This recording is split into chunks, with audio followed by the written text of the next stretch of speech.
They laughed at the maintenance man. A room full of generals, billionaires, and power brokers, and every single one of them laughed. They saw the worn uniform, the calloused hands, the battered silver ring on a finger that had no business wearing it. They saw someone small, someone forgettable, someone who didn't belong. What they didn't see was the 14 years of silence he had chosen to carry. The classified mission buried so deep that even the government pretended it never happened. The brother he lost, the promise he made over a body that never came home. And they certainly didn't see what was hidden inside that ring. But the President of the United States did. If this kind of story, raw, human, and built on the things people never say out loud is what you're looking for, then subscribe to this channel right now and follow this story all the way to the end. Hit the like button and drop your city and country in the comments below. I want to see exactly how far this story travels. Don't go anywhere. It's just getting started. The Halcyon National Defense Summit didn't happen in a place that forgave mistakes. It was housed inside the Alderton Conference Center, a 40-story monument to federal ambition sitting at the edge of downtown, the kind of building that made a person feel deliberately small when they walked through its front doors. The lobby alone could have swallowed a football field. Marble floors, 16-foot ceilings, security checkpoints every 30 yards. The flags of every branch of the armed forces lined the main corridor in precise intervals, and somewhere behind the walls, ventilation systems hummed at a frequency calibrated to keep powerful people comfortable. Graham Rourke had spent the last 4 days learning exactly where every one of those ventilation shafts ran.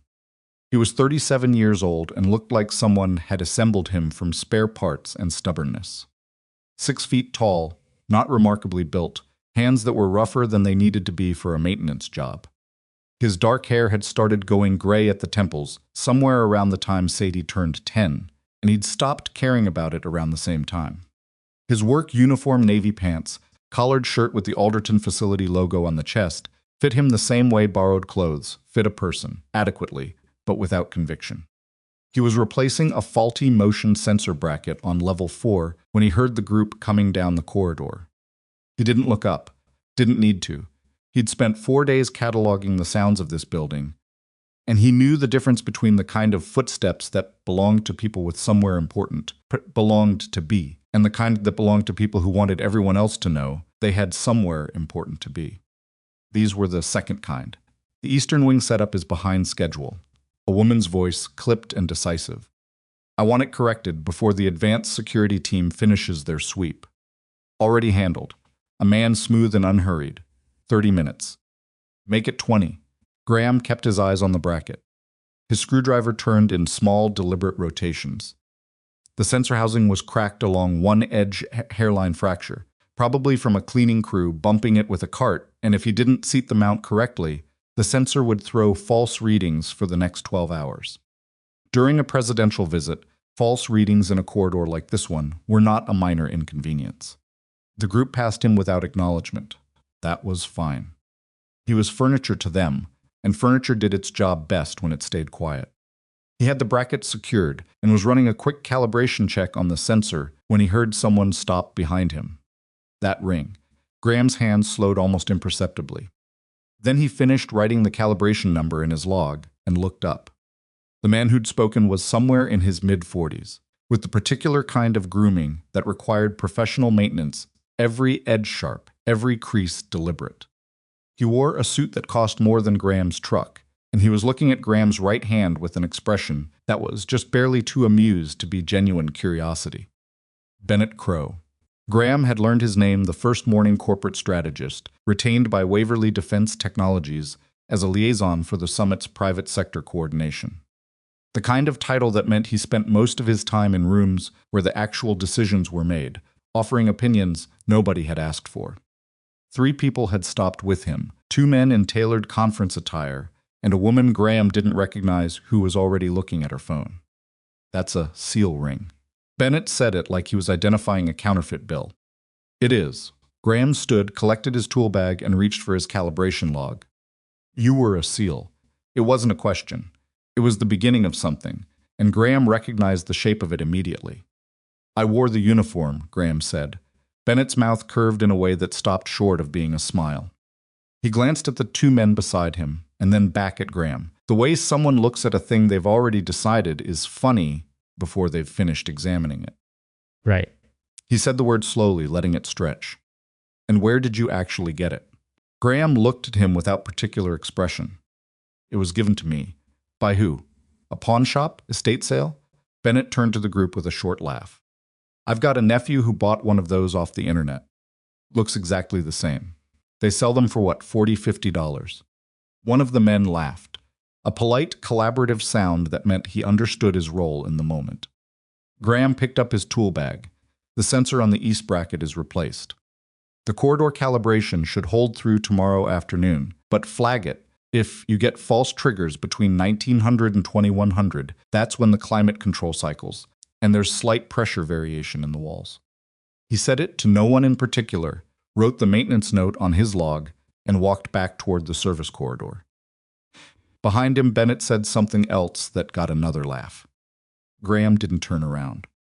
Celeste Waverly had been the CEO of Waverly Defense Technologies for 3 years, which was just long enough to stop being surprised by what he expected from her and just short enough that she still occasionally caught herself surprised anyway. She was 30 years old and had inherited the company from her father, Marcus Waverly, who had died of a stroke 18 months before anyone was ready for him to.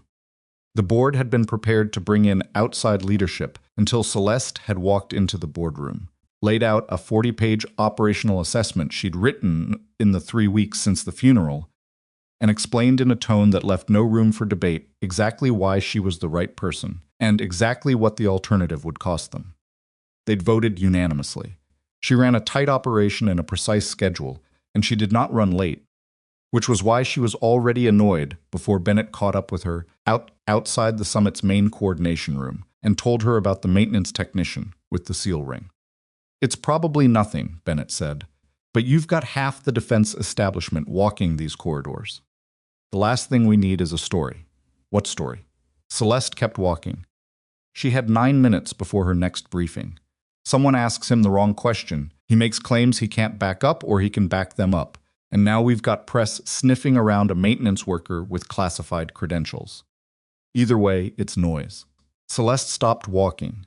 Not because she agreed with him, exactly, but because she had learned that the fastest way to end conversations with Bennett was to handle things herself rather than let him handle them on her behalf. She found Graham 20 minutes later in the basement service corridor, crouched over an open junction panel in the wall, his headlamp cutting a narrow beam into the wiring behind it. Rourke. She'd pulled his name from the facility roster before coming down. He looked up, clicked off the headlamp. Ms. Waverly. She hadn't expected him to know who she was. It showed briefly before she reordered herself. I'm told you're wearing a Navy SEAL ring. I am. She kept her voice measured. This building has a significant number of people over the next 72 hours who served in uniform. Some of them take the credibility of that symbol very seriously. Graham looked at her for a moment. He had the particular stillness of someone who had learned, at some point, that patience was not the same thing as submission. I understand that, he said. I'm going to need you to remove the ring while you're working this detail. A pause. Brief but real, no. Celeste had not been told no in a professional context in longer than she could precisely recall. She absorbed it. I beg your pardon, I won't remove it. His voice was the same calm, direct, nothing confrontational in the tone itself. I'm not going to cause any problems for your event. I'll keep doing my job, but I won't take the ring off. I'm asking politely, I know, he held her gaze. I'm declining politely. She studied him for several seconds. He didn't look away, didn't shift, didn't add anything to soften it or justify it. He simply waited. All right, she said finally. But if this creates a problem, it won't. He turned back to the junction panel and clicked his headlamp back on. The primary power distribution in this building has a relay cluster on level 2 that's running about 12 degrees above normal operating temperature. You might want to have that looked at before tomorrow's security sweep. Celeste stood there a moment longer, working out whether she'd just been dismissed by a maintenance technician. She concluded that she had, in fact, been dismissed by a maintenance technician, and that arguing further would not improve the situation. She went back upstairs. Graham finished the junction panel at 4:30, and spent the next hour walking the building's lower levels, the way he always walked new spaces slowly, without agenda, letting the structure talk to him. Every building had a logic to it if you paid attention. Load-bearing patterns, traffic flow, the places where shortcuts got worn into routes and routes became habits. He'd learned to read spaces and environments considerably less forgiving than a conference center, and the habit had never left him.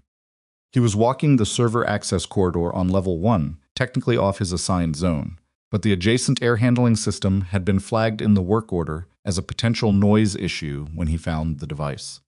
It was tucked behind a secondary junction box, nested against the wall, with the kind of deliberate placement that looked, at a glance, like it belonged there. Someone had even color-matched the housing. If Graham hadn't been looking at the cable routing specifically, trying to trace the source of the noise complaint, he would have walked past it. He crouched, brought his headlamp close, and looked at it without touching it. Small, roughly the size of a thick paperback book. The housing was generic, the kind of casing used for a dozen different network relay components. But the internal indicator light, barely visible through a pinhole in the casing, was a specific amber and blue pulse sequence he had seen exactly once before in his life, 14 years ago, in a server room in a collapsing foreign capital during the worst night of his life. His heartbeat didn't change. His breathing stayed even. Both of those things required conscious effort. He photographed the device with his phone, replaced the junction box cover, and stood up. On his way back through the building, he passed the summit coordination room on level 3. Through the glass partition, he could see the full assembly of summit personnel executives from 5 defense contractors, 3 members of the Joint Chiefs, liaisons from 6 federal agencies, a cluster of journalists who'd been granted limited access. He could also see Celeste Waverly at the head of the table, mid-presentation, gesturing toward a security logistics screen. And he could see Bennett Crow, sitting 3 chairs from her left, smiling at something one of the generals had said. Graham stood at the glass for a moment. Then he went to find the nearest secure landline. He'd tried to reach the facility's head of security first. The man, a former state trooper named Hartwell, competent but overextended, was in a briefing and unavailable. His assistant took Graham's name and the message that he'd found an unauthorized device in the level 1 server corridor and told him she'd pass it along. Graham thanked her and hung up. Then he went back to his maintenance log, sat down at the small service desk in the basement break room, and wrote out exactly what he'd found, where he'd found it, and what the indicator pattern meant to him. He wrote it plainly, without editorializing, the way he'd been trained to write field reports: facts, sequence, assessment. He was sealing the note in an envelope when the break room door opened, and Bennett Crow walked in with 2 men Graham recognized from the corridor that morning. It was not an accident. There he is. Bennett stopped in the doorway and looked at Graham with the particular satisfaction of someone who'd been holding a card and finally decided to play it. The seal. Graham kept his expression neutral. Crow.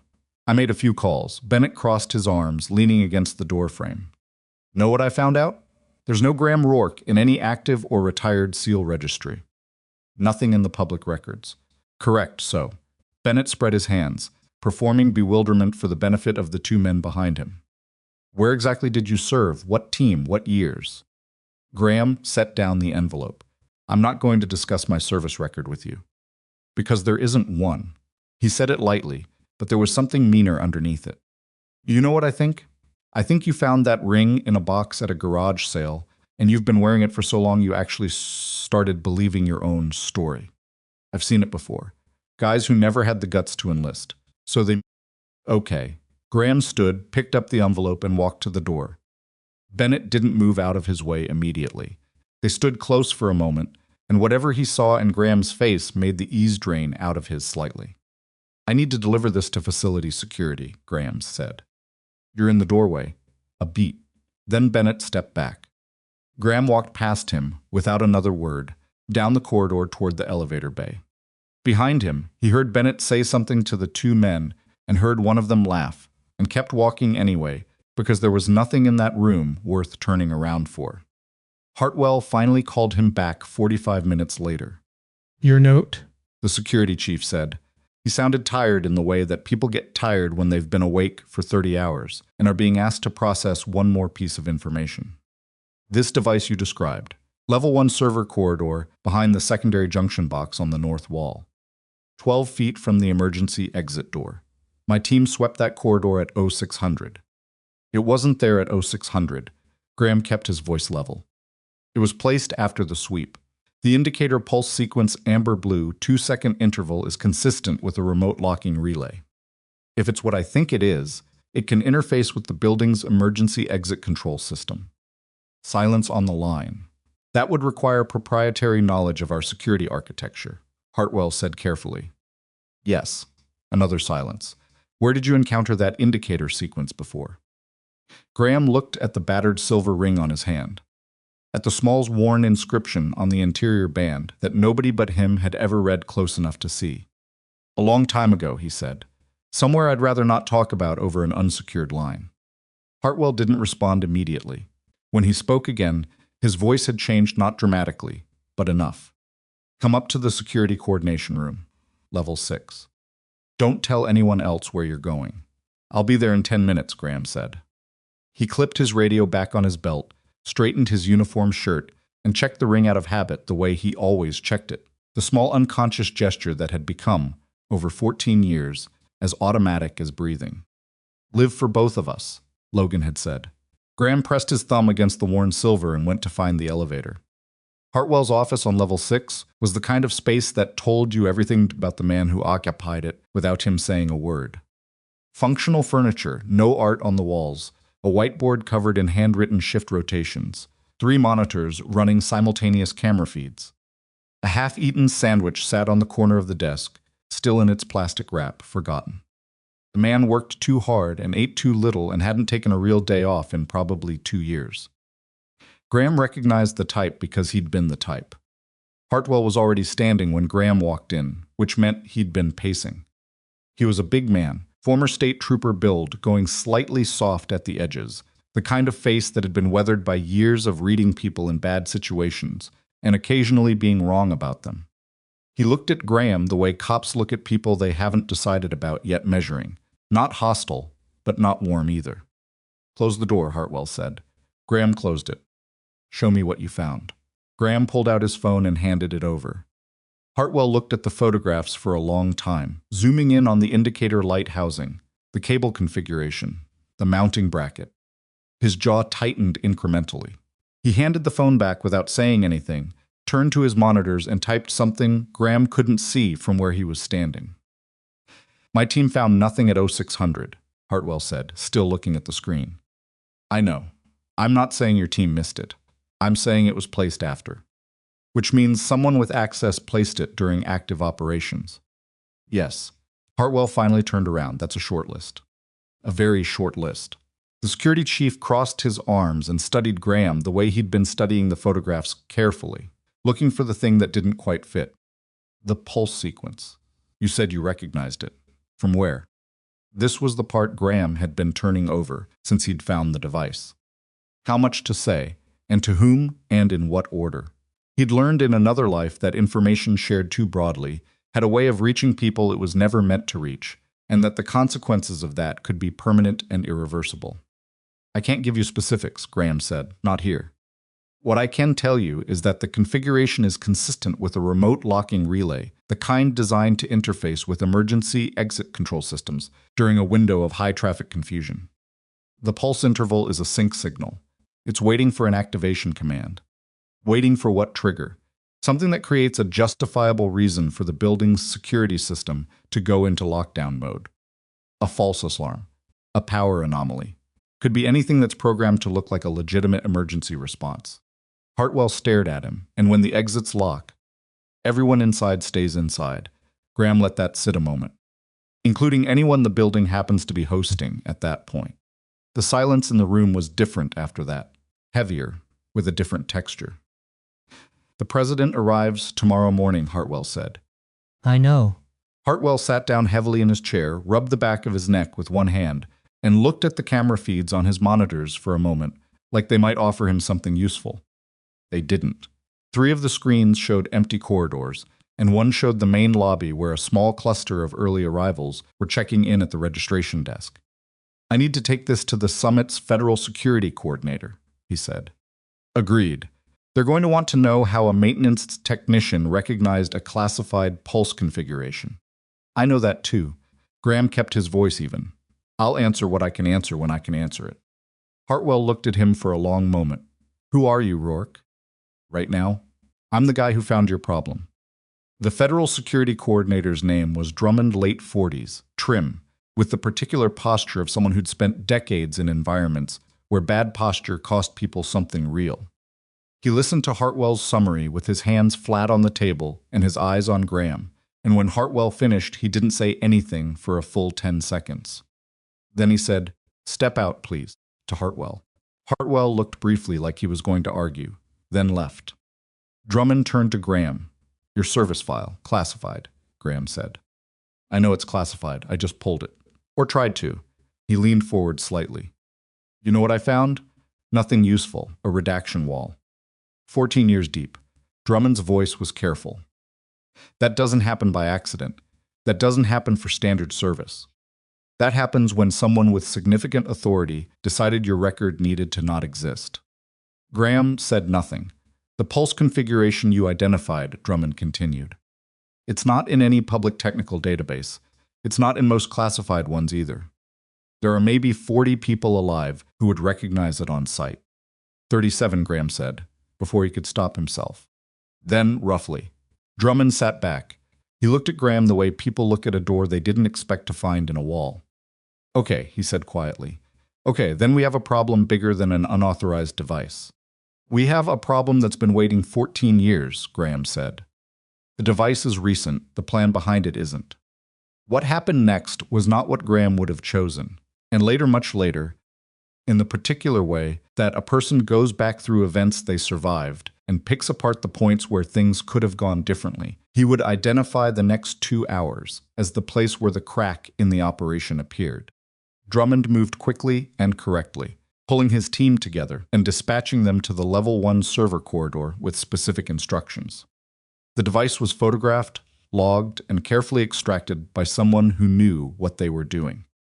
A secondary sweep of the entire building began almost immediately. What Drummond did not do, and what Graham could not have predicted he would do, was keep it contained. The nature of federal security coordination inside an event of this scale meant that the information traveled up a chain of command that had, at one of its links, a connection Graham didn't know about yet. He wouldn't know about it until it was almost too late to matter. What he knew, walking out of the Level 6 coordination room at 6:45 that evening, was that Drummond had thanked him in the clipped, economical way of someone who was already thinking 3 steps ahead, told him that his cooperation was noted, and then quietly suggested that Graham return to his assigned maintenance duties and leave the security response to qualified personnel. Graham had agreed. He was good at agreeing when it cost him nothing. What he was less good at was letting things alone. He ate dinner in the basement break room, a sandwich he'd brought from home that morning, slightly flattened now from being in his tool bag, and a thermos of coffee that had gone cold somewhere around 2 in the afternoon. He ate without tasting it, looking at the notes he'd written earlier, turning over the pulse sequence configuration in his memory the way you turn over a stone to see what's living underneath. He knew that configuration because Logan had shown it to him.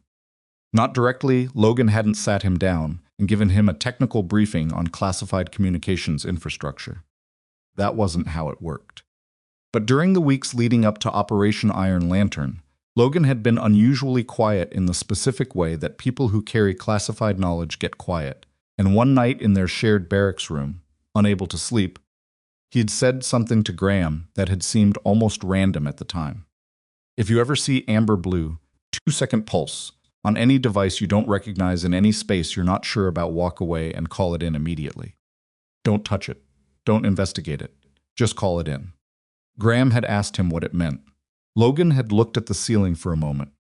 Then, it means someone is making a plan that the rest of us don't know about yet. He'd never explained further. 3 weeks later, Logan Rourke was dead, and Graham's service record had been reclassified into a wall of black boxes. And the thing Logan had warned him about became the thing Graham had been living alongside for 14 years, without ever finding its source. Until now. He put the sandwich wrapper in the trash, capped the thermos, and went back upstairs. The trouble with Bennett Crow was that he was intelligent enough to be dangerous, but not careful enough to know when he was being it. Graham had been back in the Level 3 corridor for less than 20 minutes, checking on the repaired motion sensor bracket, making sure the calibration had held when Bennett appeared again, this time with company that changed the texture of the situation considerably. There were 3 journalists with him.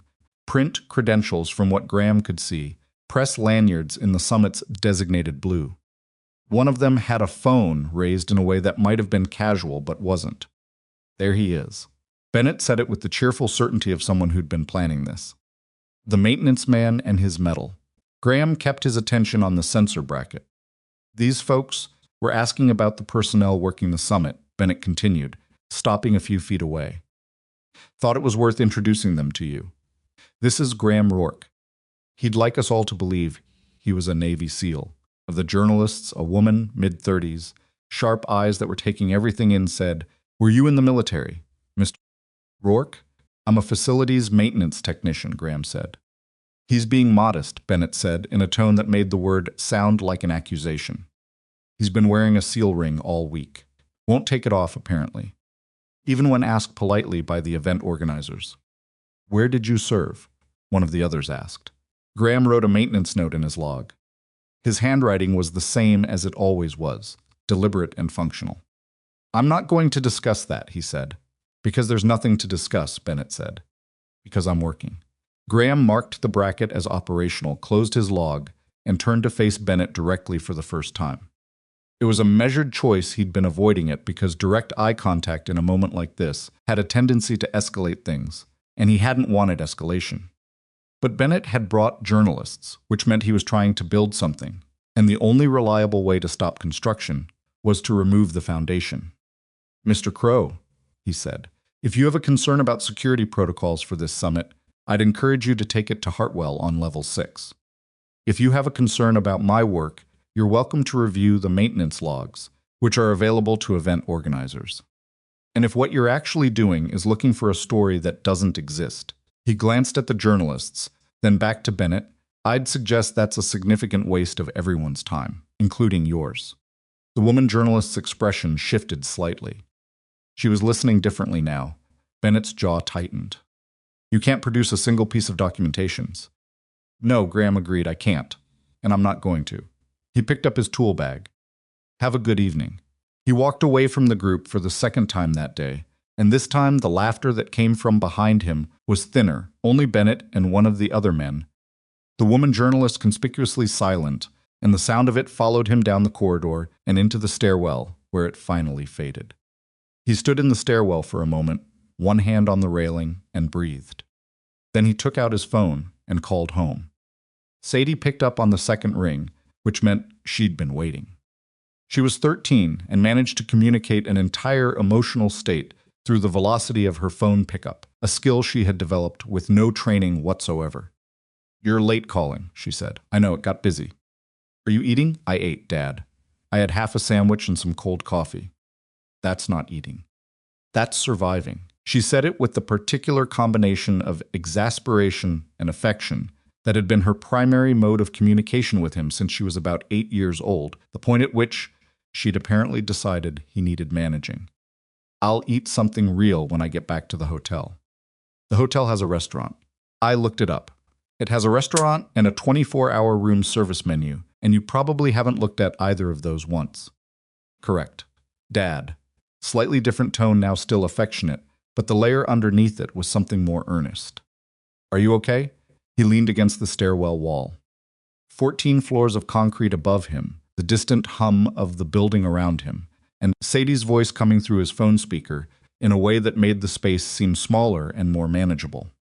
"Yeah," he said. "Something came up at work today, but I'm handling it." "Something bad?" He thought about the device, about the pulse sequence, about Logan's voice on a night 14 years ago saying amber blue 2-second interval, walk away and call it in. "Something I needed to deal with," he said. "It's being handled." "You always say that." "Because I usually mean it." A pause on her end. He could hear her moving around, the particular sound of her being in the kitchen, which probably meant she was making something for herself because she'd decided not to wait for a proper dinner hour. She had his stubbornness about schedules, but her mother's complete willingness to ignore them when she felt like it. The combination was occasionally inconvenient and frequently endearing. "Call me when you get back to the hotel," she said. "I'll text you. You'll be asleep." "I won't be asleep." "You should be asleep. It's a school night. It's going to be a school morning in like 9 hours, which means right now it's technically still evening." A pause. "Dad?" "Yeah, you still have the ring on, right?" He looked down at his hand. The battered silver band caught the stairwell's fluorescent light in a way that made it look older than it was, which was probably accurate in some sense that didn't have much to do with the physical object. "Yeah," he said, still on. "Good." He heard her exhale, something she did when she was trying to sound casual about something she wasn't casual about. "Because Uncle Logan would want you to." He didn't say anything for a moment. Outside in the corridor, 2 levels above him, he could hear the muffled sound of voices, the summit personnel moving through their evening schedules, briefings and dinners and coordination calls, none of them knowing what was tucked behind a junction box on level 1, or what it signified, or how long it had been waiting. "Get some sleep," Graham said. "I'll text you tonight. From the restaurant. From wherever I am, Dad." "Sadie." From the restaurant, he almost laughed. "I'll see what I can do." He didn't go to the restaurant. He went back to the server corridor on level 1. The device was gone. Drummond's team had extracted it, as expected, but the space where it had been was still visible if you knew where to look. The mounting adhesive had left a faint rectangular impression on the wall behind the junction box, and the cable routing nearby had been slightly disturbed and then redressed by whoever had done the extraction. Professional work, but not invisible to someone paying close attention. Graham crouched in front of the empty space and looked at it for a long time. The device being there made sense, mechanically. A remote locking relay synced to the building's emergency exit control system, waiting for an activation signal. What he hadn't fully worked out yet, what was still pulling at him, the way a loose thread pulls at the edge of fabric, was the trigger mechanism. Something had to send the activation command. Some event or some person had to initiate the sequence. He thought about the summit's schedule, the arrival sequence for the presidential motorcade, the specific movement patterns of a protected principal through a high-profile event, the windows of exposure, the moments of maximum concentration of personnel in a confined space. He thought about the fact that the device had been placed after the 0600 security sweep, which meant it had been placed by someone who knew the sweep had already happened. Someone with access not just to the building, but to the security schedule. The short list that Hartwell had mentioned. Graham stood up, his knees registering their dissatisfaction with crouching on concrete the same way they always did. He was 37, not 22, and his body had stopped pretending otherwise somewhere around year 3 of the maintenance job and pulled out his phone. He typed a text to Drummond's number. The placement window indicates knowledge of the 0600 sweep schedule. That list should be narrow. I can help narrow it further. He sent it and waited. The reply came back in 4 minutes, appreciated. Active investigation. Return to assigned duties. Graham pocketed the phone and stood in the empty corridor a moment longer, looking at the impression on the wall where the device had been. Return to assigned duties. He understood the logic. He was a maintenance technician with a classified service record that officially didn't exist, and no standing in a federal security operation, and no authority to be in this corridor at this hour doing anything except maintenance work. Drummond was correct to push him back. He also understood that there was something in the structure of what he'd found that wasn't adding up yet. Something in the combination of the pulse sequence and the placement timing and the specific targeting of the emergency exit system that pointed to knowledge Graham had, and Drummond's team didn't. Not tactical knowledge. Not operational knowledge. Something older and more specific. He went back upstairs to do his job. The next morning arrived the way mornings do, in buildings full of people who haven't slept enough, slightly too loud, slightly too bright, with an edge of collective anxiety that everyone was working to suppress beneath layers of professionalism. The summit's opening session was scheduled for 9. The presidential motorcade was due at 10:15. Graham had been in the building since 6. He was running a routine check on the Level 2 relay cluster, the one he'd flagged to Celeste Waverly 2 days earlier, which had apparently been looked at and cleared by the facility's own electrical team, but which was still In Graham's assessment, running 4 degrees above what he'd want to see on a day with this level of climate control demand when he heard the confrontation. It was coming from the main corridor. Not loud exactly, but with the particular quality of voices that were choosing their volume deliberately, people who were angry enough to want to escalate and controlled enough to know they shouldn't. He walked to the corridor junction and stopped. Bennett Crow was standing 15 feet away with 2 men Graham hadn't seen before, not summit personnel, not security, something else that he couldn't immediately categorize. They had the air of people who'd been sent to be somewhere, rather than choosing to be somewhere. Facing them with her back to Graham was Celeste Waverly. She had a tablet in her hand, and she was holding it with the rigid precision of someone who was physically containing their reaction to something they'd just been told. Not a decision that falls within your purview, she was saying. Her voice was controlled in a way that took real effort. The security coordination for this event is under federal oversight. Any concerns about personnel go to Drummond. We brought our concerns to Drummond, Bennett said. Drummond says it's been handled. We disagree that it's been handled. Then, the maintenance technician, one of the men beside Bennett, said, cutting across Celeste in a way that made her jaw visibly tighten. Rourke. He's been accessing areas outside his assigned work zones. He's made claims about the summit's security infrastructure that he has no verifiable background to support. And he's still wearing a military credential that he has not been able to authenticate. He was asked to remove it and he refused, Bennett added. Which tells you something about his judgment. It tells me he declined a request, Celeste said. Which is not a security violation, it's a pattern. The man again, smooth and unhurried. Small insubordinations, boundary violations, insertion of himself into a federal security response that doesn't concern him. We're recommending reassignment.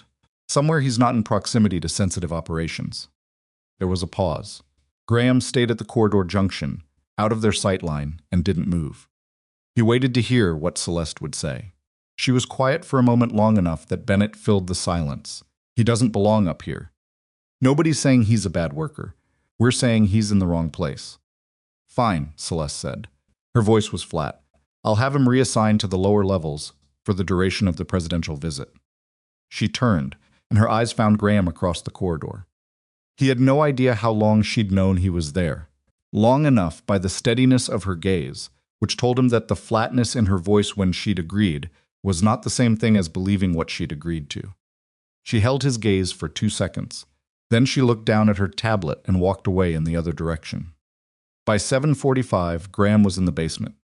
They gave him level -1 infrastructure maintenance, HVAC inspection, plumbing systems, the kind of work that kept the building functional and kept the person doing it completely invisible to anyone who mattered.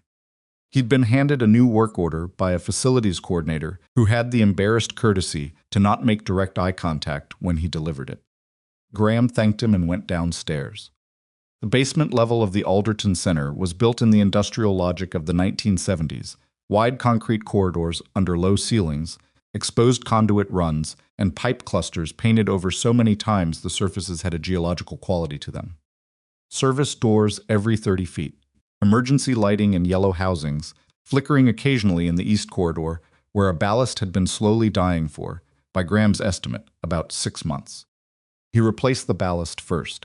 Then he worked his way through the HVAC inspection checklist, which was thorough and which he did correctly, because he was good at his job regardless of what the job was, and because doing it properly was the one thing in the current situation fully under his control.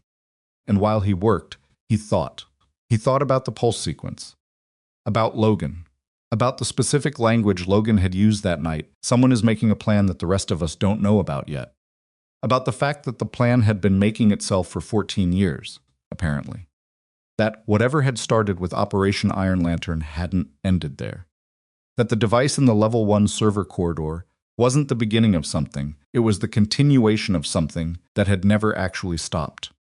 He was 3 hours into the basement inspection, crouched inside a mechanical chase, running between the main HVAC trunk line and the building's structural support grid, when he found the secondary device. It was different from the first, smaller. No pulse indicator this time, this one was passive, designed to receive rather than transmit, a signal capture module wired into the building's network backbone with the precision of someone who understood exactly what they were connecting to. He photographed it, did not touch it. Then he photographed the cable it was connected to, traced the cable with his eyes as far as the flashlight beam reached, and stopped when he saw where it terminated. It ran directly into the emergency exit control relay cluster for the building's lower 3 levels. Not the exits themselves. The relay cluster, the intermediary system that received lock and unlock commands from the central security panel and translated them into physical action at each emergency exit mechanism. If you controlled the relay cluster, you controlled whether the exits opened. If you controlled the relay cluster and the primary device upstairs was still active, or if a secondary device had been installed to replace the one Drummond's team had removed, then you had a 2-part system. One that could command the lock sequence, and one that would execute it, independently of the central security panel. Which meant you could lock every emergency exit in the building without touching the security command system. Without triggering any of its alerts. Without anyone upstairs seeing anything happen until the doors were already sealed. Graham sat back on his heels in the mechanical chase, the concrete cold through his uniform pants, the flashlight steady in his hand, and understood that he was looking at something that had been built by someone who knew this building better than its own security team did. He also understood that he was in the basement, alone, with a work order that was designed to keep him exactly here. He pulled out his phone. No signal. The mechanical chase was inside a structural concrete pocket, 4 inches of reinforced wall on every side. He'd need to get out to make a call. He crawled backward out of the chase, stood up, and walked quickly toward the service corridor. He was 10 feet from the corridor door when it opened from the other side, and a man he had never seen before came through it and stopped, looking at Graham with the particular expression of someone who hadn't expected to find another person here and was immediately calculating what that meant. They stood looking at each other for approximately 2 seconds. Then the man turned and walked quickly in the other direction, and Graham went after him. The basement corridors were a grid predictable if you'd spent 3 hours learning them, which Graham had. The man was fast, taking corners decisively, someone who knew the layout. Graham was a step behind, through 2 turns, and then cut through a parallel service corridor he'd cataloged that morning and came out ahead. The man pulled up short, found Graham in front of him, and stopped. He was somewhere in his 40s, unremarkable in the specific way that some people are unremarkable deliberately. Nothing about his face that would catch in your memory. Nothing about his clothes that would stand out in a crowd. A Summit personnel badge hung around his neck. Graham didn't recognize the credential tier. Building security, Graham said. He had no authority to say it, but it was the fastest way to find out what the man would do. What the man did was reach into his jacket with his right hand. Graham moved first. It was not elegant. It was not the kind of thing you'd see in a film. 2 trained practitioners moving through choreographed sequences with equal preparation. It was messy and brief and ended with the man face down on the concrete floor with his right arm held at an angle that discouraged any further movement, and Graham's knee between his shoulder blades, and both of them breathing hard. "Don't," Graham said. The man didn't. The thing he'd been reaching for turned out to be a radio, not a weapon. It was on the floor 2 feet away, a compact encrypted unit, nothing standard issue. Graham looked at it. Then he looked at the credential badge. The man's face was pressed sideways against the concrete, and Graham could see the badge from this angle. The name on it said, "Mercer, sir." And the tier designation said VP Operations, Waverly Defense Technologies. Graham released him, stood up, and stepped back. Roland Mercer got up slowly, carefully, and turned around. His jacket was dusty from the floor. His expression had changed. The careful blankness was gone, replaced by something harder and more calculating. He looked at Graham for a long moment without speaking. Then he said, "Rourke." Just the name. Said the way you say a name you've known for a long time, that you haven't said out loud in years. Graham's whole body went still. "How?" Graham said quietly. "Do you know my name?" Roland Mercer straightened his jacket with 2 precise movements. His eyes hadn't left Graham's. "That's a conversation," he said carefully, "that I'd prefer to have somewhere other than a basement floor." Graham looked at him, at the badge, at the radio, at the particular way the man was holding himself, like someone who had prepared for this possibility and was now running through his prepared responses, and understood that The 14 years he'd been waiting were no longer in the past. They were standing right in front of him. Roland Mercer did not, in fact, want to have the conversation somewhere other than the basement floor. That had been a stall. Graham recognized it the same way he recognized most things people said under pressure, the gap between what the words meant and what the face was doing while it said them. What Roland wanted was to get out of the basement. And Graham was not going to let that happen yet. "Sit down," Graham said. Roland looked at the concrete floor, then at Graham, and made a calculation. He sat down on an equipment crate against the wall, smoothed his jacket again, and folded his hands in his lap with the deliberate composure of a man who had spent years learning how to look calm in rooms where he wasn't. Graham pulled his phone out. Still one bar down here, barely enough. He typed a message to Drummond. Secondary device found. Level -1. HVAC mechanical chase, East Corridor. 2-part system. Do not send building security. Come yourself. Bring nobody from Waverly's team. He sent it and watched the signal wheel spin for 4 seconds before it confirmed delivery. Then he looked at Roland. "How do you know my name?" Graham said again. Not a question this time, a statement of expectation. Roland breathed through his nose. He was composing something, which Graham could see in the small precise movements of his eyes, the way a person looks when they're selecting words, the way you select tools. "I've known your name for a long time," Roland said. 14 years, to be specific. That's an interesting number. It's the only number that matters for this conversation. Roland met his gaze steadily. Operation Iron Lantern. The name landed in the air between them the way names do when they've been held under pressure for a very long time, and finally get released with weight, with something that felt uncomfortably close to relief, and with the particular danger of things said out loud that can't be taken back. Graham's expression didn't change. "Keep talking." "I was a defense contractor 14 years ago. Junior level. Nobody significant." Roland's voice was controlled, each sentence placed carefully. "I process logistics for classified operations. Supply chains, extraction infrastructure, communication routing. The kind of work nobody notices because it has to be invisible to function." He paused. "I noticed things I wasn't supposed to notice. About Iron Lantern. About what actually happened to the extraction route." "You're going to tell me you didn't know," Graham said. "I'm going to tell you exactly what I knew and when I knew it, because at this point pretending otherwise is not going to help either of us." Something shifted in Roland's expression, not guilt exactly, but the exhausted recognition of someone who has been carrying a specific weight and can feel how heavy it is. "I knew the extraction route had been compromised.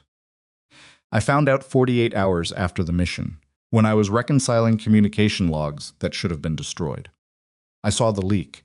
I saw where it came from. And you said nothing." "I said nothing," Roland confirmed. The 2 words fell into the quiet of the basement corridor without apology or elaboration. Graham looked at him, at the practiced composure, at the expensive suit incongruous against the institutional concrete, at the hands that were still and deliberate in his lap. "Because you were protecting someone," Graham said. Roland said nothing. "Or because someone was going to come for you if you talked." Still nothing. "Or both," Graham said, which is usually how it works. Roland's jaw moved slightly. "It's more complicated than either of those things." "It always is, from where you're standing." Graham kept his voice level. He was controlling something specific right now, not anger, exactly, but the particular sensation of being very close to something that had been 14 years away, and the way that proximity made the hands want to do things the mind knew better than to allow. "My brother died on that mission. So did 4 other men. So whatever complicated means to you, I need you to understand what it means to the people on the other side of your silence." Roland looked at him for a long moment. His eyes had changed, less calculating now, something rawer underneath. "I know who Logan was," Roland said quietly. "Don't." Graham's voice didn't rise, but the single syllable was hard enough to stop Roland cold. "Don't say his name right now. Tell me about the device. Tell me what you were doing in the basement." What Roland told him, in the next 20 minutes, was this. He had spent 14 years rising through Waverly Defense Technologies specifically because of what he knew. Not by threatening anyone directly, he was too careful for that, but by making himself indispensable to people who needed his silence to look like ignorance. He had cultivated relationships with the people who had financed the compromise of Operation Iron Lantern. He had become, over time, part of the infrastructure that had grown up around that buried secret. And then 6 months ago, something had changed. Marcus Waverly, Roland said, Celeste's father. Before he died, he left something behind. Materials. Documentation. He'd been building a file on Iron Lantern for years quietly, carefully, the way he did everything. He was that kind of man. Roland said it without sentimentality, but with the particular respect that sometimes exists between adversaries who are honest enough to recognize each other's abilities. He found the financial trail, the people who funded the extraction route leak, what they got in return, and how much it was worth. How do you know this? Because 3 months after Marcus died, I got a message from his estate attorney. He'd left something for me, in a sealed envelope addressed to me specifically. Roland's mouth flattened slightly. It was a note. 3 sentences. It said he knew what I'd been silent about, that he could have destroyed me with what he'd found, and that he'd chosen not to because he believed people were capable of deciding to do better, given the right moment. Graham stared at him, Marcus Waverly. He said the moment I decided to stop protecting the people responsible was the moment I should find his daughter and give her access to what he'd hidden. Roland looked at his hands. He'd built it as a failsafe. If something happened to him before he could act on what he found, the record would still exist. He just needed someone inside who knew where to look. And the device downstairs is not mine. Roland looked up sharply. I was in that corridor because I received a notification that the secondary relay had been activated. Someone else placed it. Someone I'm not certain I've identified correctly, which is why I was down here alone instead of going to security. He paused. I've been trying to determine who inside this summit has knowledge of the Iron Lantern communication architecture. Because the only people who should know that configuration are people who were there, or people who were told by someone who was. Graham was quiet for a moment. How many people in this building right now, he said, know that I was at Iron Lantern? Roland looked at him steadily. As of 2 days ago, I thought only me. And now? Now I think someone else knows. And that's why you need to not be in this basement when the president arrives. Drummond came down 20 minutes later, alone, which told Graham he'd read the message correctly. The federal security coordinator stood in the mechanical chase with a flashlight for 3 minutes, then came back out and looked at Graham with the expression of a man revising his operating assumptions. You found this during your inspection? Yes. And you also found. Drummond glanced at Roland, who was still sitting on the equipment crate. This. In the corridor. He says the device isn't his. I believe him, conditionally. Drummond looked at Roland. Mr. Mercer, coordinator. You want to tell me why the VP of Operations for Waverly Defense is in a restricted bits corridor at 8 in the morning? Roland told him. He told him the condensed version, the documentation, Marcus Waverly had assembled, the financial trail, the sealed envelope.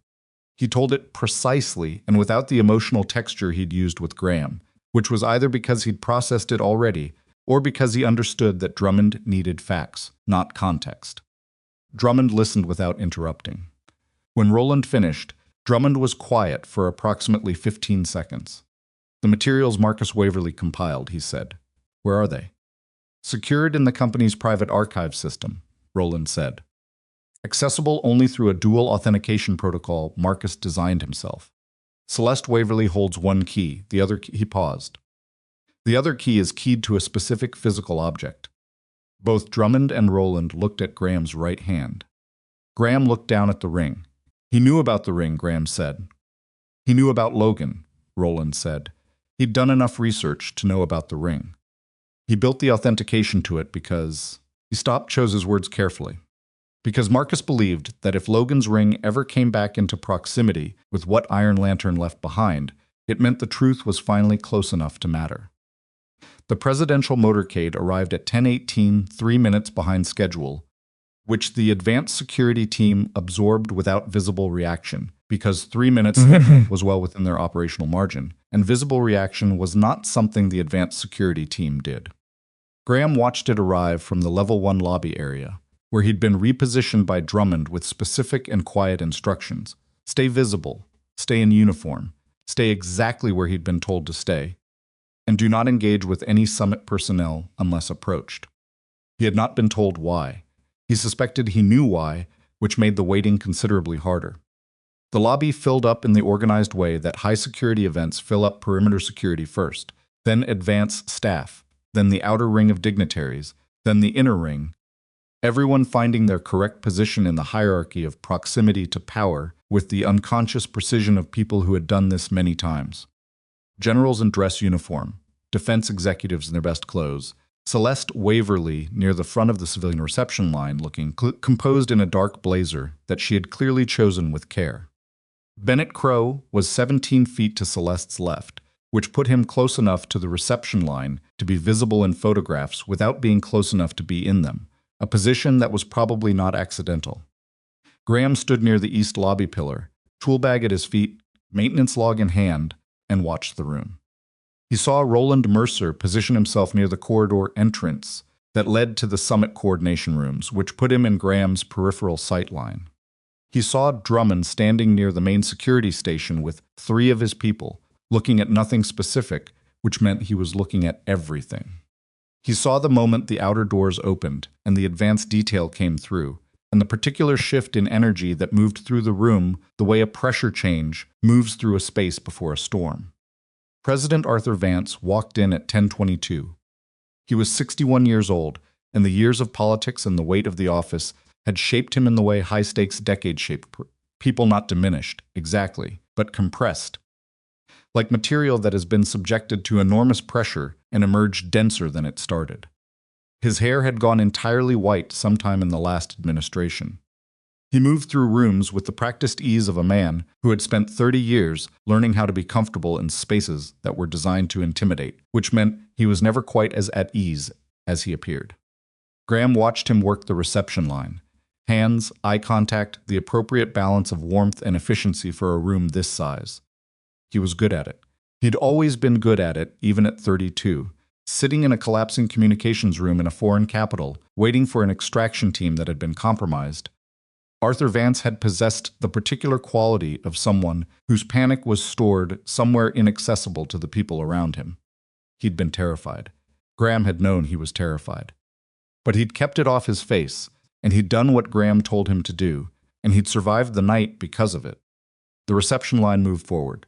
Generals, defense executives. Celeste Waverly, who received a brief handshake and a comment about the company's recent contract submissions that Graham couldn't hear from where he was standing. Bennett Crow, who got a practiced smile and a name from a briefing card. The president moved past the end of the formal reception line, and his chief of staff materialized at his elbow the way chiefs of staff materialize, steering toward the corridor that led to the pre-summit briefing room. And then President Vance stopped. His chief of staff stopped a half-second later, recalibrated, said something inaudible. Vance didn't respond. He was looking across the lobby at the east pillar, and what he was looking at was a maintenance technician in a Navy uniform standing with a tool bag at his feet. The room didn't notice immediately. Rooms that large take a moment to register that something has changed the heads. Don't turn all at once. It happens in sequence, like a wave moving across water. Vance started walking, not toward the corridor. Across the lobby, diagonally, cutting through the space between the reception line and the pillar, with the directness of a man who had somewhere specific to be and had just decided that somewhere was here. The room noticed. Graham watched him come and kept his face neutral, because the alternative was showing something he wasn't ready to show in a room full of people, and the something was too big and too complicated to fit in this moment without making a mess of it. Vance stopped in front of him. They were close 6 feet, maybe less. The President of the United States in a tailored suit and the maintenance technician in a work uniform, and the lobby had gone quiet in the specific way that lobbies go quiet when the most important person in the room does something nobody expected.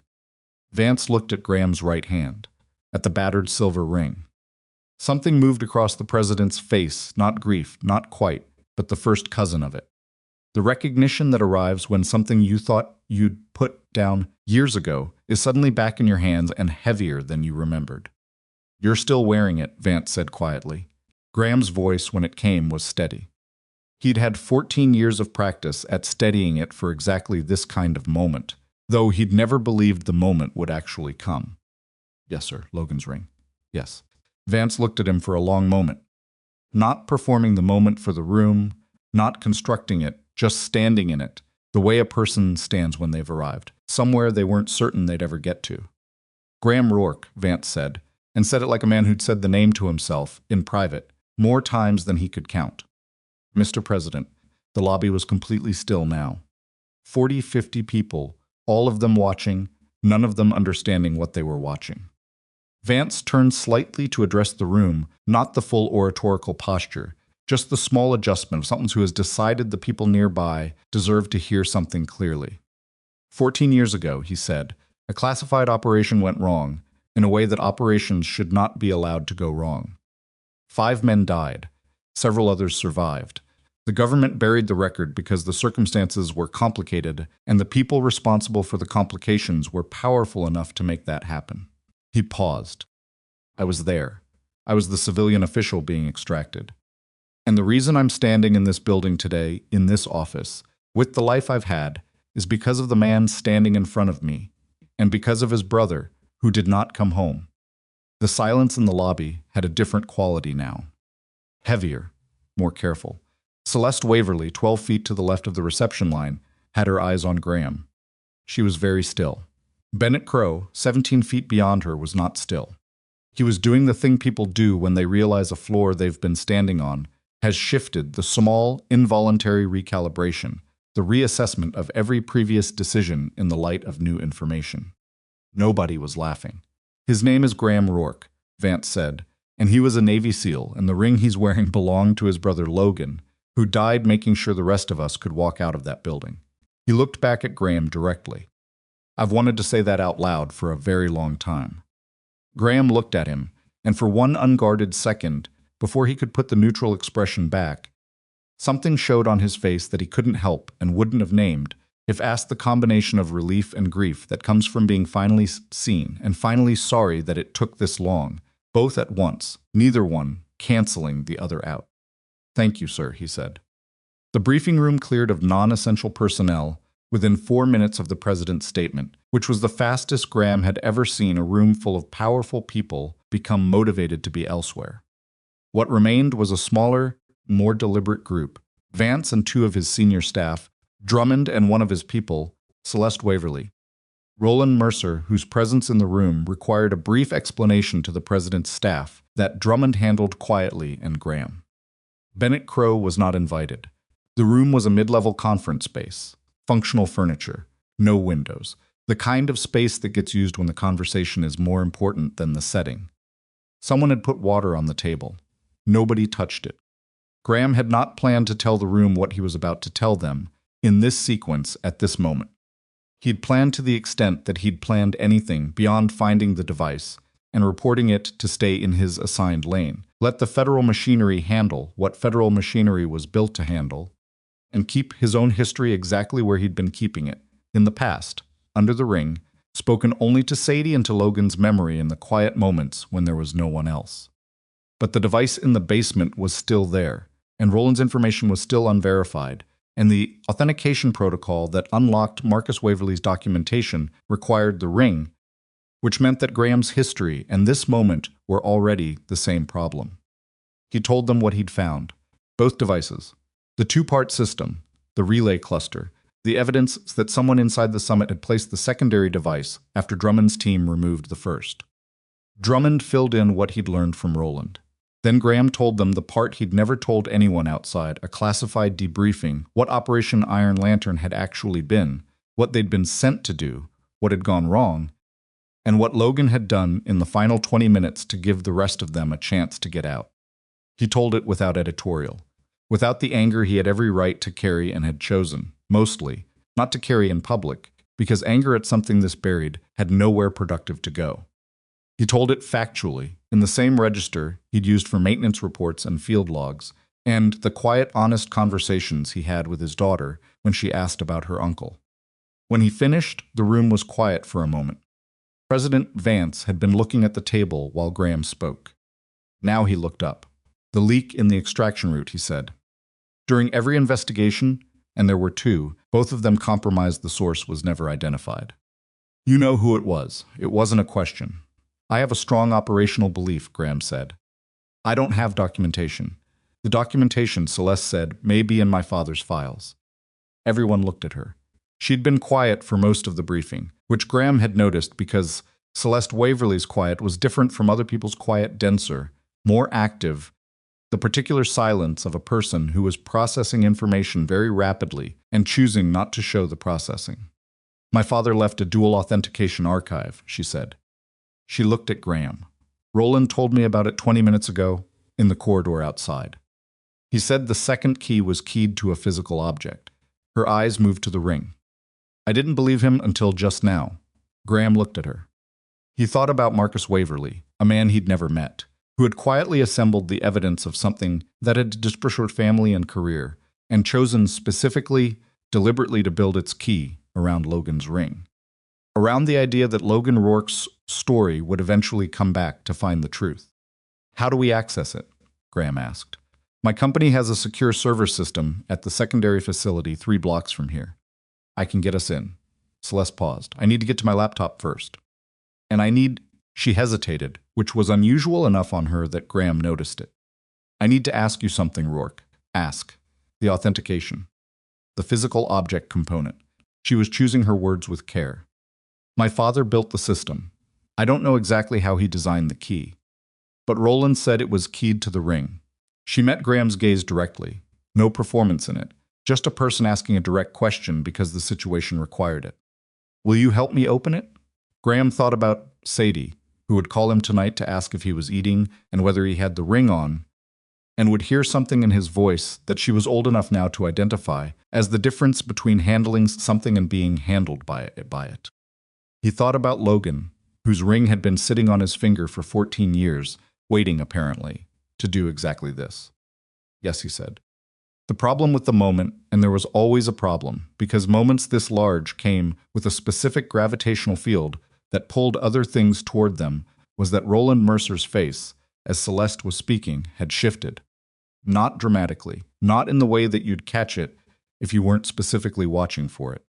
But Graham was specifically watching for it, because Graham had spent 14 years in maintenance work learning to read the small changes in environments that indicated something was about to go wrong, and the shift on Roland's face was the same thing. He leaned slightly toward Drummond and said very quietly, near his ear, Roland knew about the archive. He didn't know the ring was the second key until I walked into this room. Drummond absorbed this without visible reaction. Meaning? Meaning he's processing something he didn't expect. Either he's genuinely surprised, and that's fine, or there's someone he's thinking about who he hadn't accounted for in this equation. Graham kept his voice below the level of the room's main conversation. Either way, watch him for the next hour. Drummond gave a fractional nod. Graham looked back at Celeste, who was explaining the access protocol to the president's staff, and at Roland, who had composed his face back to neutral and was watching Celeste with attention that was precisely, almost carefully, calibrated. The room's conversation moved forward, logistics assembling themselves around the plan to reach the secure archive. Graham listened, contributed the specific things he needed to contribute, and kept Roland Mercer in his peripheral vision the entire time. He also kept his right hand in his lap, where he could feel the ring against his palm, the weight of it, the specific imperfect shape that 14 years of daily wear had made familiar, the small worn inscription inside the band that said simply L. Our leader follow, never stand still, Logan's motto. Their father's motto before that. Graham had always been more of a follower than Logan, quieter, more deliberate, better at waiting. Logan had been the one who moved first, who made the decision, and committed to it before the rest of the world had finished evaluating the options. He'd made one final decision in a collapsing building, and Graham had spent 14 years following it. He pressed his thumb against the worn silver and focused on what came next. What came next was supposed to be the transfer to Celeste's laptop and the 2-block walk to the secure facility. What actually came next was Bennett Crow. He found them in the corridor outside the briefing room, not by accident, Graham was certain, because Bennett had the particular focused energy of a man who'd spent the last 40 minutes doing something and had arrived with a result. I owe you an apology, he said to Graham without preamble, which was so far outside the register of every previous interaction they'd had that it stopped the group's forward movement simply by existing. Graham looked at him. Bennett's jaw was set in the specific way that jaws are set when the words coming out of the mouth are costing the person saying them something real. He was not enjoying this. He was doing it anyway. I was wrong, Bennett said. About the ring, about what I assumed, about the way He stopped. Chose different words. I made an assessment based on things I thought I understood, and I was wrong, and I said it publicly, and I'm saying the correction publicly. He glanced at the people standing in the corridor, which included the president's senior staff and Drummond and Celeste. I'm sorry, that's it. Graham studied him for a moment. Bennett was uncomfortable and sincere, a combination that was more readable than most, and the sincerity was real enough that dismissing it would have been deliberate cruelty rather than earned caution. All right, Graham said. Bennett blinked. That's sufficient. Graham looked at him evenly. But I want to tell you something, since we have a moment. He kept his voice quiet enough that it wasn't a performance for the corridor, but audible enough that the people nearby could hear it if they were listening. The ring doesn't mean what you thought it meant. It doesn't mean I'm better than you, or that your apology was necessary to validate what it is. It's a piece of metal that my brother wore, and it matters because he mattered, and that would be true whether you'd ever said anything about it or not. He paused. Don't measure people by what they're wearing. You'll get it wrong every time. Bennett was quiet for a moment. Then he nodded once and stepped back. The group moved forward. Graham walked with them and was aware in the specific way that awareness arrives. Sometimes when things are shifting towards something irreversible, that the next hour was going to determine whether 14 years of buried truth stayed buried or came into the light. And underneath that awareness, underneath the operational focus, and the careful attention to Roland Mercer's expression and the weight of the ring and all the rest of it, was a smaller and more persistent thought that somewhere 3 blocks away was documentation that might finally say, in language that the world could read, what Logan Rourke had actually done on the worst night of both their lives. He kept walking. Part 4 Louis, Viet du 5,006,500 từ liên kết liên mạch với các phần trước trong câu chuyện, phá hội thoại tạo thành một câu chuyện liên mạch khi ghép lại.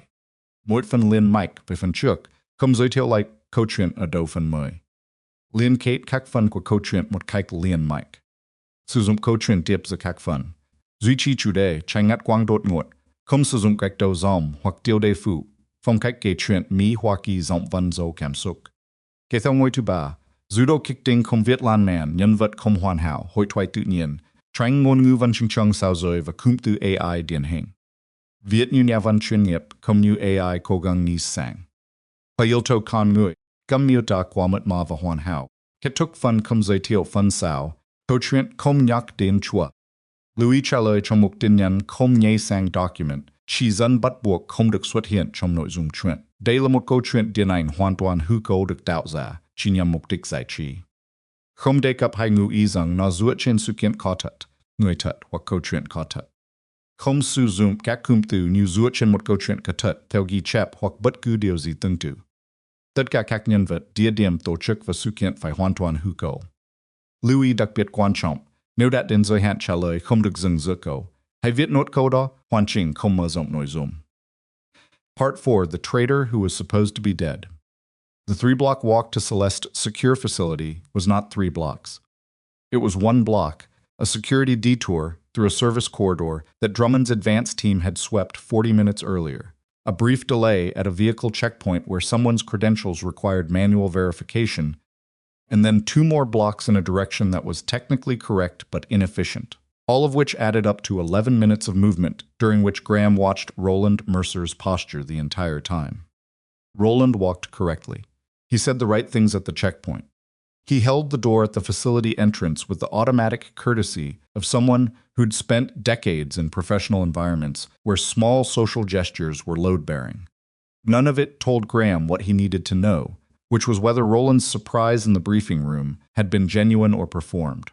The secure facility was a leased office space on the 4th floor of a building that housed 3 other companies and had the anonymous quality of a place designed to not be noticed. Waverly Defense maintained it as a secondary operations hub, the kind of off-site location that large companies kept for continuity planning, and that most of their employees had never been inside. Celeste's security lead, a compact woman named Torres, who had the particular watchfulness of someone whose entire professional value was threat assessment, had the floor cleared and secured by the time they arrived. She'd also pulled Celeste's laptop from the internal safe and had it open on the main conference table, which told Graham that Celeste had called ahead during the walk in a way he hadn't noticed, which told him something useful about Celeste. The room arranged itself around the table. Vance's chief of staff, a man named Okafor, who had said almost nothing since the lobby, and who Graham had therefore been paying close attention to, because people who say nothing in high-pressure rooms are either unimportant or the most important person there, positioned himself near the door. Drummond stood to Graham's left. Roland stayed near the window, which put him at the perimeter.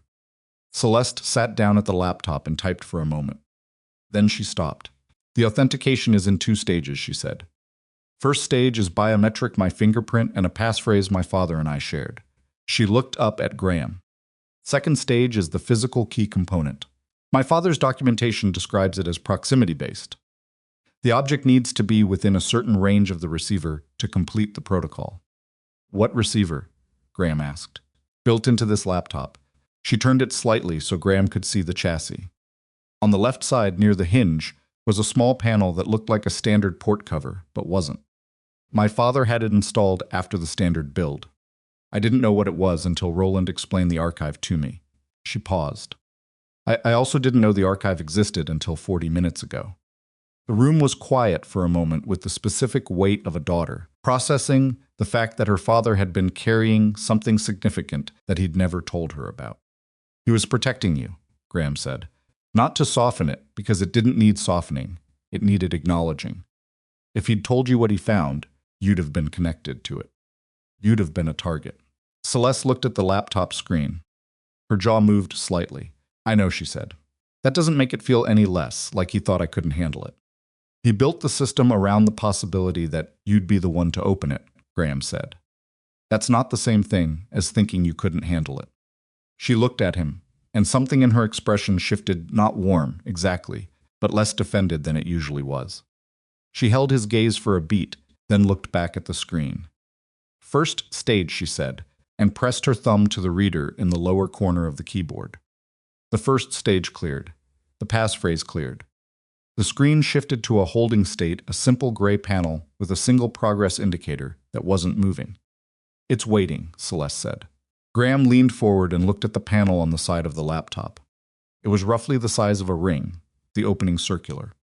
He looked at Roland. Roland nodded once. Graham took the ring off his finger. He hadn't taken it off in 14 years. He'd taken it off during one surgery and put it back on in the recovery room before he was fully conscious. He'd taken it off once when Sadie was 4 and had wanted to hold it, and he'd held his breath the entire time she'd had it in her small hands, not because he was worried she'd damage it, but because the feeling of not having it on his hand was something he'd never fully gotten comfortable with. It felt strange now, the absence of it, the slight indentation in his skin from 14 years of wear. He held it in his palm for a moment, looking at it. "You okay?" Drummond said quietly, beside him. "Yeah." Graham turned the ring over once, the same unconscious examination he'd done thousands of times before. Then he leaned forward and held it near the panel on the laptop's side. The progress indicator moved. It moved slowly, not instantly. Not the way things work in films, where the dramatic moment and the technical confirmation arrive simultaneously. It moved in the way that actual systems move, imperfectly, taking the time it needed, and for 11 seconds the room was completely silent, and nobody moved. Then the screen changed. Marcus Waverley's archive was not a single document. It was a structured collection, dated files going back 16 years, organized with the methodical precision of a man who'd spent his career building complex systems, and understood that the architecture of information was as important as the information itself. Celeste scrolled through it with Torres at her shoulder, while Graham stood back and let her have that moment. It was her father's work. It deserved to come to her first before it became evidence. She didn't say anything for several minutes. Her face was doing the thing faces do when they're receiving information. That is both confirming a suspicion and being worse than the suspicion, a kind of compressed recognition, the expressions people make when they'd hoped to be wrong. "It's all here," she said, finally. Her voice was controlled, in the way that voices are controlled when the alternative is something the person doesn't want to do in a room full of people. The financial trail. The people who funded the extraction route compromise. The intermediary accounts. She paused. And the name of the person who actually sold the route. Everyone in the room waited. Celeste looked up from the screen. She looked at Drummond rather than Graham, which was probably the correct choice. Drummond was the federal authority in the room, and what she was about to say needed to land in the right hands first. Silas Creed, she said. The name meant nothing to most of the room. Drummond's expression didn't change because Drummond's expressions didn't change on command, but he turned slightly toward Graham with the careful attention of someone waiting for context. Graham was very still, Graham Drummond said. I heard it. His voice was even. It took work to make it even, but the work was internal and he'd had practice. Silas Creed was our communication specialist. Iron Lantern Unit. He paused. He was listed as killed in action, same operation. He wasn't, Celeste said quietly. She turned back to the screen. My father's documentation traces him forward. He was extracted separately and secretly by the people he'd sold the route to. They got him out before the ambush closed.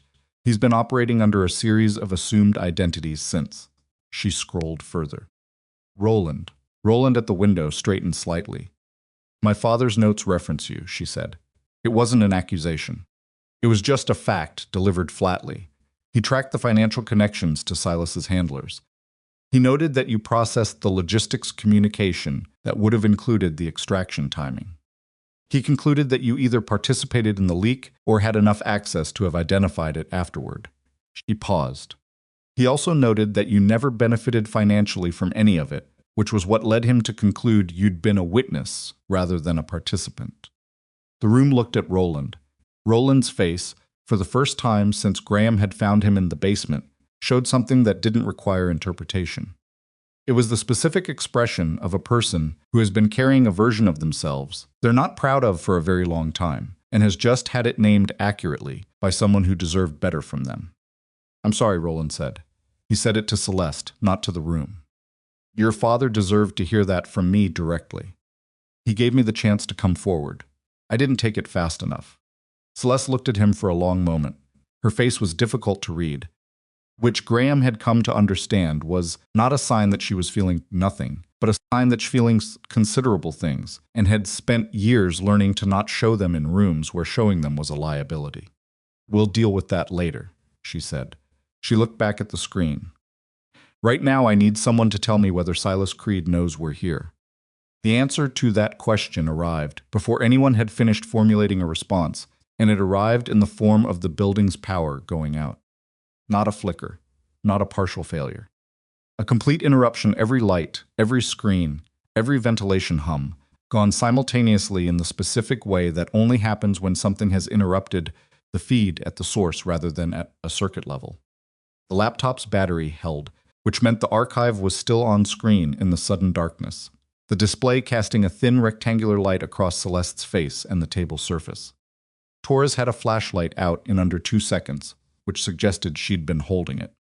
Her other hand was already at her earpiece. Building security, what's your status? A pause. Say again. Another pause. Understood. She looked at Drummond. Security doors on levels 2 through 6 just sealed. Emergency exit system is locked out. Graham looked at Drummond. Drummond looked at Graham. The relay cluster, Graham said. The second device. Someone activated it. Graham was already moving toward the door. The building's emergency exit control system is running off the secondary relay now. Which means we can't override it from the central panel, Drummond finished. He was on his radio immediately, the clipped, efficient cadence of someone running a response protocol while still receiving information. Graham pulled the door open and looked into the corridor.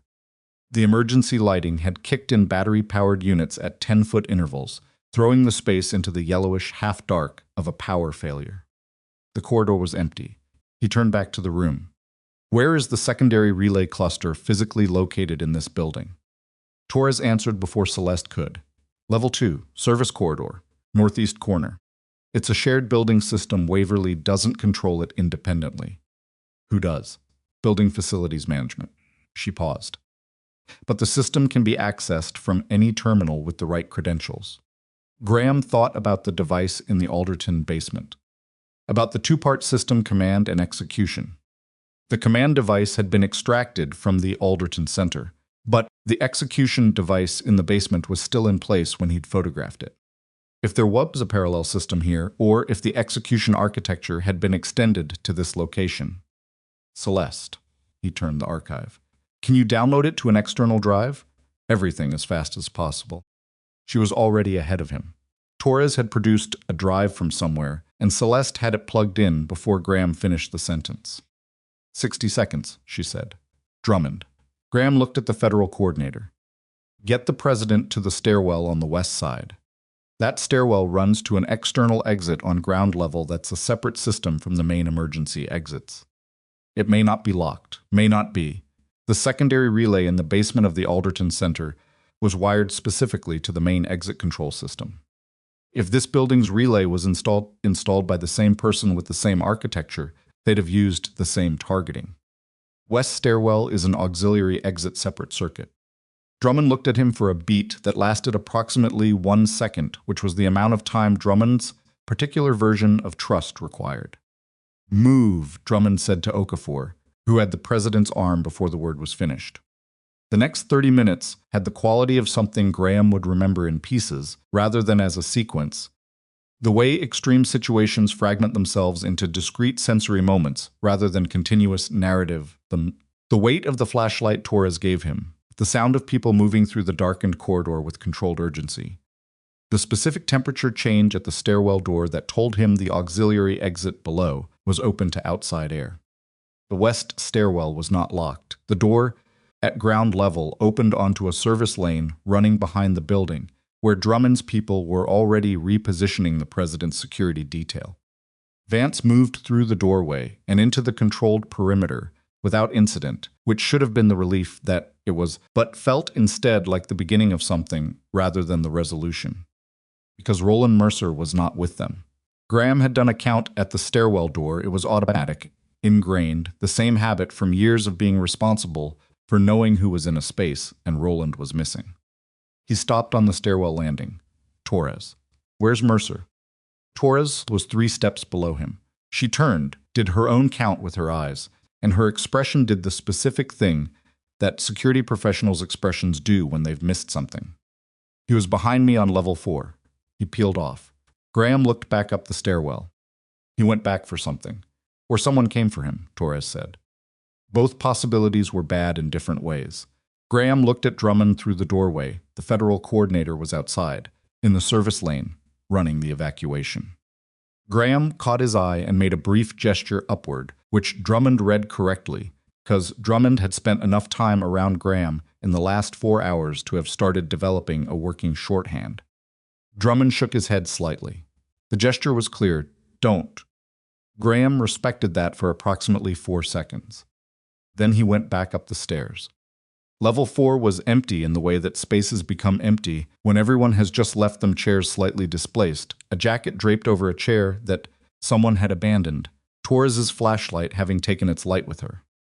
The emergency lighting was dimmer up here, one of the battery units already faltering.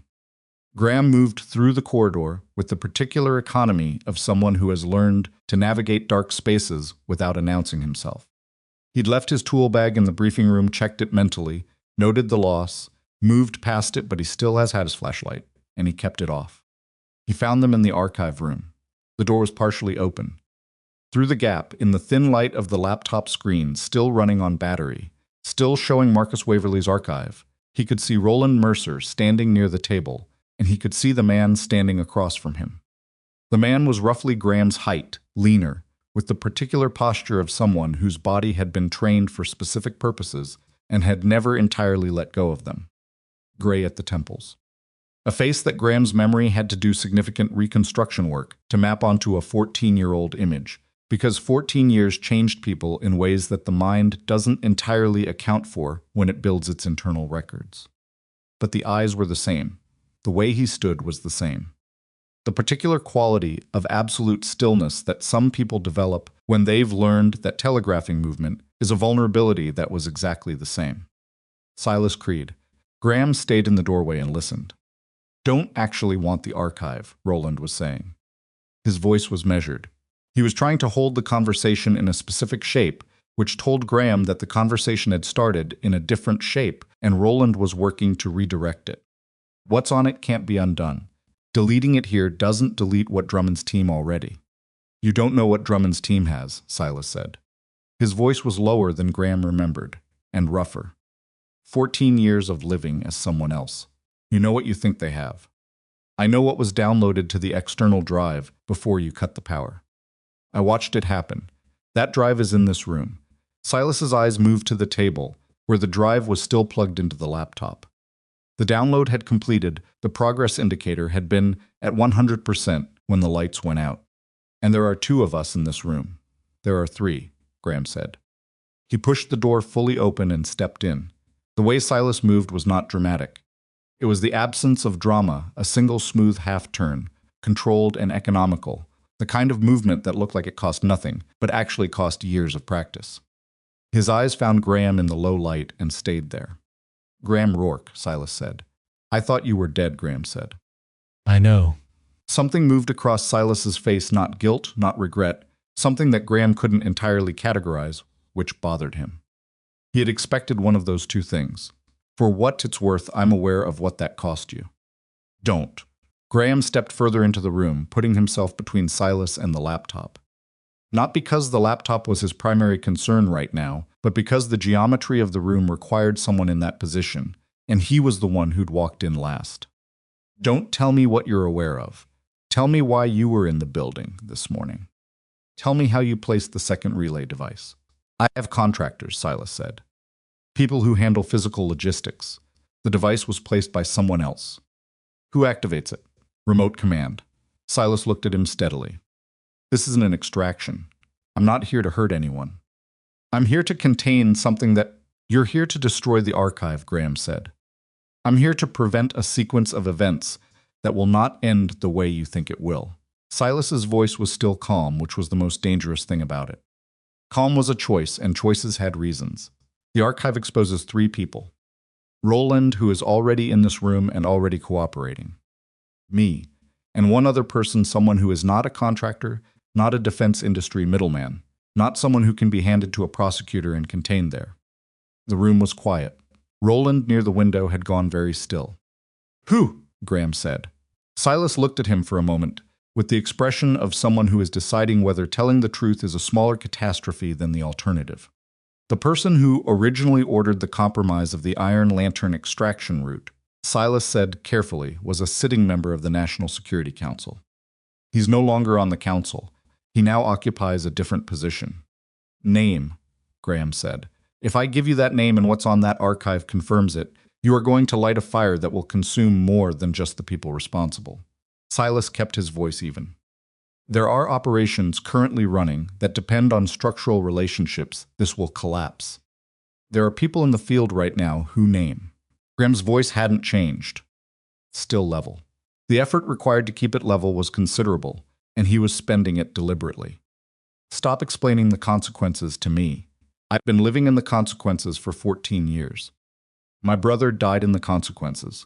Give me the name. Silas exhaled. Not a sigh, just a breath released with the specific quality of a decision made.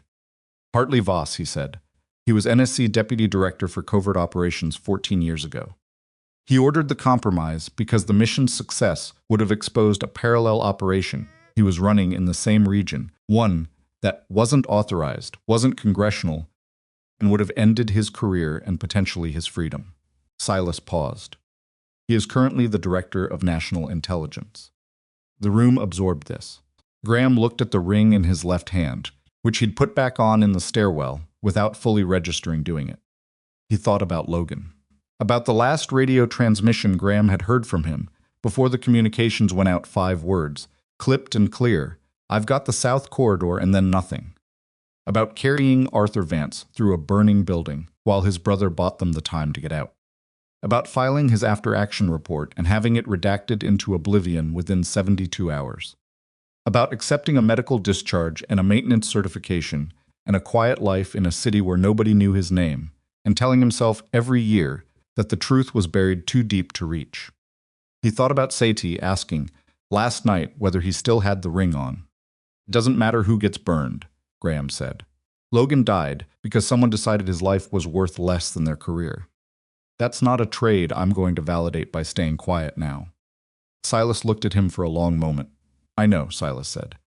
And something in his voice changed, the calculated quality dropped out of it, and what was left was something older and less defended. I've known that since the night it happened. I've been telling myself the same things you probably said to yourself. That it was too late, that it was too buried, that exposing it would cost more than it gained. He paused. I was wrong. I've been wrong about that for 14 years, and I knew I was wrong, and I kept making the same choice. Then why are you still here? Graham said. If you know. If you're telling me you know, why are you trying to destroy the archive instead of walking out the door and letting Drummond find you? Silas was quiet for a moment. Because I'm scared, he said.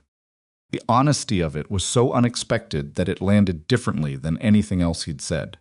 Not a tactic, not a calculation, just a person saying a true thing.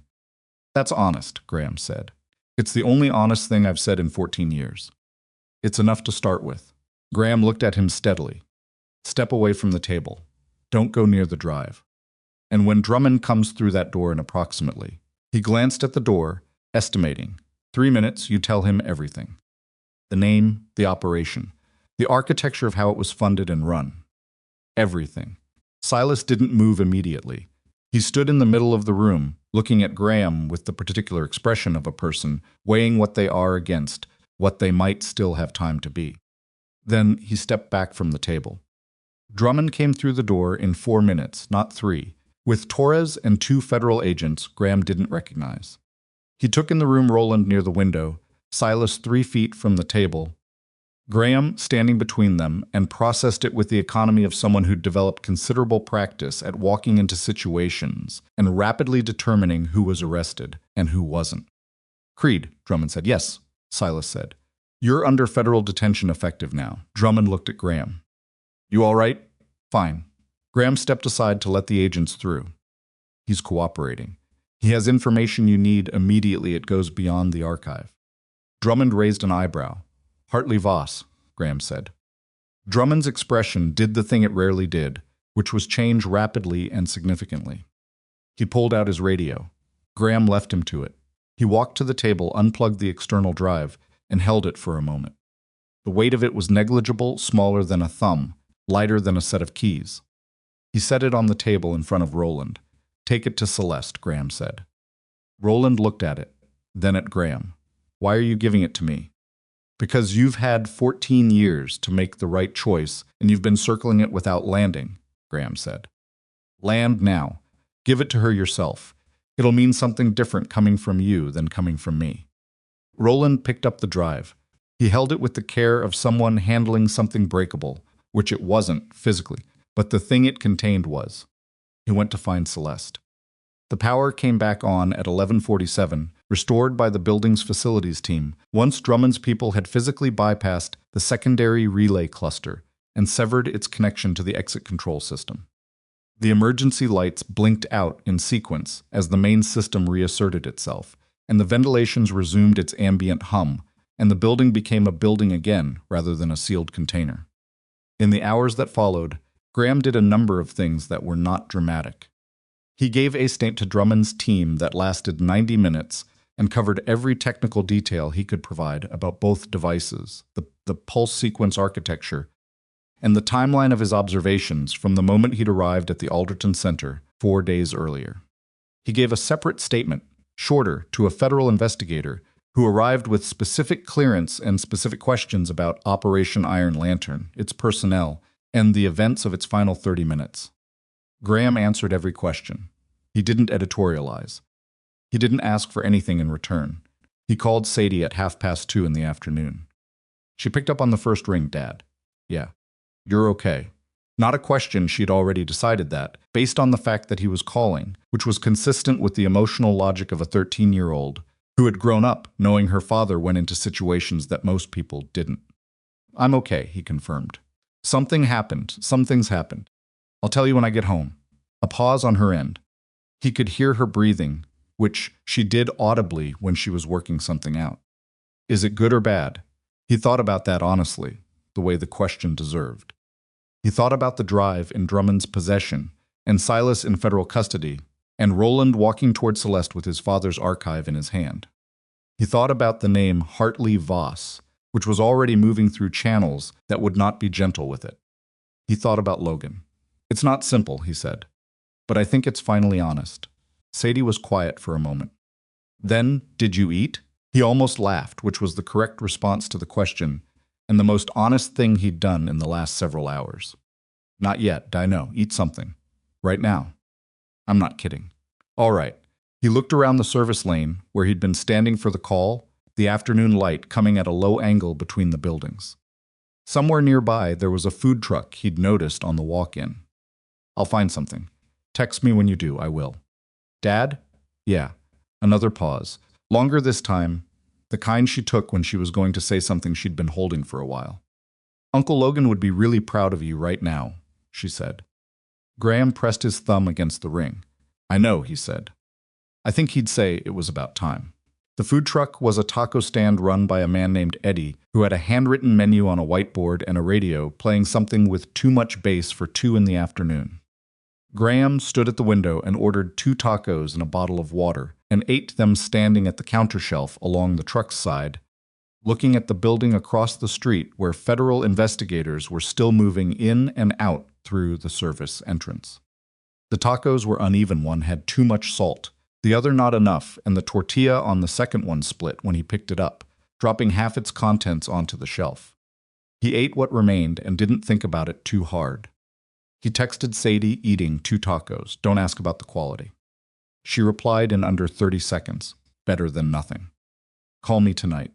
He pocketed the phone and finished the water and stood there a few minutes longer than was strictly necessary, because the afternoon light was doing something specific to the seats between the buildings, cutting sideways through the gap, throwing long shadows across the pavement, and he wanted to stand in it for a moment before going back inside to the rest of what needed doing.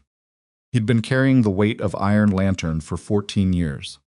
Not visibly, not in the way that destroys people publicly. He'd carried it the way you carry something when you've gotten very good at carrying it, adjusted your posture around it, learned which angles caused less strain, built a life that accommodated the load without requiring you to acknowledge it was there. The weight wasn't gone now. It didn't work that way. But the nature of it had changed. The way the nature of a thing changes when it's finally named out loud in a room full of people who have the authority to do something about it. He crumpled the taco wrapper, found a trash can, and went back inside. The federal investigation moved with the particular velocity of things that have powerful people's names attached to them. Hartley Voss was placed on administrative leave from the Office of the Director of National Intelligence within 6 hours of Silas Creed's initial statement, a quiet, carefully worded action that the Public Affairs Office described as routine, and that was neither routine nor quiet in any sense that mattered. The investigators who arrived at the secure facility that afternoon were not junior personnel. They had specific clearances and specific mandates, and they worked through the night. Roland Mercer gave his full cooperation, which he had apparently decided to do somewhere between taking the external drive from Graham and handing it to Celeste. His statement covered everything: the communication logs he'd seen 14 years ago, the silence he'd chosen, the slow and uncomfortable education of watching the people responsible for Iron Lantern continue their careers while the families of the men who'd died in it received folded flags and official condolences and nothing that resembled truth. He did not ask for leniency. He asked specifically not to be offered. It told the federal investigators that if they were going to weigh his cooperation against his 14 years of silence, he preferred they do that math honestly rather than kindly. The investigators were sufficiently surprised by this that they noted it in the record. Silas Creed's cooperation was more complicated because the information he carried was more complicated. 14 years of operating in classified adjacent spaces. 14 years of building the architecture of concealment that Roland had merely observed from the edge. He gave all of it. He did not fight extradition, did not request delay, did not do any of the procedural things that people in his position typically do when they're buying time. He gave the statement and signed the documentation and sat in the federal holding room with the quality of someone who has put down something very heavy and is not entirely sure how to exist without it. Graham didn't see Silas again after the archive room. He didn't particularly want to. What he had wanted for 14 years and had almost stopped believing was possible, was for Logan's service record to be restored, for the sealed classification that had buried the Iron Lantern team's names to be opened, for the official account to say what had actually happened in that building, instead of what powerful people had needed it to say. President Vance signed the declassification order 3 days after the summit, in a ceremony that was private by Graham's specific request. He'd asked Drummond to communicate that preference, and Drummond had communicated it, and Vance had honored it without argument, which told Graham something about Vance that confirmed what he'd already suspected, which was that the man carried the weight of Iron Lantern the way Graham did, adjusted his posture around it, had never entirely put it down. The ceremony was in a small conference room in a federal building. Graham stood in his regular clothes, not a uniform, not anything ceremonial, just a dark jacket over a collared shirt that Sadie had told him to wear because it made him look like a person rather than a laundry basket. Vance signed the order with a pen that he then put in his jacket pocket rather than displaying, which was also right. "This is overdue," Vance said. He said it looking at the document, not at Graham. "Yes," Graham said. "I should have fought harder for it years ago. I had enough standing to push it, and I told myself the classification was too deep and the opposition too embedded." He set the pen down. "That was cowardice. I want to say that clearly." Graham looked at him. "You were a first-term senator when it happened. A second-term senator. The people responsible for the classification were considerably more powerful than a senator. That's not the same as saying I couldn't have done more." "No," Graham agreed. "It's not. But it's also not nothing." Vance finally looked at him directly. "How do you do that?" "Do what?" "Not hate me." Graham thought about it honestly rather than reaching for the easy answer. "I spent some years angry at a lot of people," he said. "It's an exhausting way to operate. I've got a daughter who needs her father functional, so I had to get selective about what I carried." He paused. "You were in that building with us. You carried Logan out of the communications room when I was still getting Vance's feet, your secondary aide, the one who'd been hit in the leg. You didn't leave anyone behind that night either. So no. I don't hate you." Vance was quiet for a moment. Logan's service record. Full restoration. Posthumous commendation. The other 4 members of the unit as well, Reyes, Hutchins, Park, and Delacroix. Graham had given Drummond all 5 names the day after the summit. He'd written them from memory, in the order they'd appeared on the unit roster, the same way he'd been writing them in his private notebook every year on the anniversary of the mission. Their families should receive notification before anything becomes public. "Already in process," Vance said. "The notifications went out yesterday." Graham closed his eyes briefly, 1 second, maybe 2. When he opened them, the room was the same institutional furniture, fluorescent lighting, a window looking out at a gray November sky, and the order was signed on the table, and Logan's name was finally where it was supposed to be. "Thank you, Mr. President," Graham said. Vance nodded. Then, after a pause, he would have been proud of you. Graham pressed his thumb against the ring. He'd have said I took too long. Celeste Waverly's resignation from 4 of her board positions was announced on a Tuesday morning in language that was carefully engineered to be transparent without being inflammatory. The independent investigation she'd requested, not merely accepted, was the kind of action that boards typically spent months arguing about, and that Celeste had simply initiated by calling the appropriate parties and telling them what she was doing, which was consistent with every other decision she'd made since inheriting the company. The announcement produced the predictable range of responses. Financial press calculated the impact on company valuation. Industry contacts called to express support in terms that made clear they were actually assessing their own exposure. 2 board members who had been colleagues of Roland's sent carefully worded messages that managed to be simultaneously supportive and subtly self-protective, a combination that required considerable skill to achieve, and that Celeste read correctly and filed away. What she hadn't anticipated, and what arrived without announcement the following Thursday, was Graham Rourke in the lobby of the Waverly Defense Headquarters building. He was in the same jacket Sadie had made him wear to the declassification ceremony, which he would later realize he should probably own more than one of. He'd told the front desk he was there to see Ms. Waverly if she was available, and if she wasn't available, he'd leave a message. Celeste's assistant called up. Celeste came down herself, which was not something she typically did.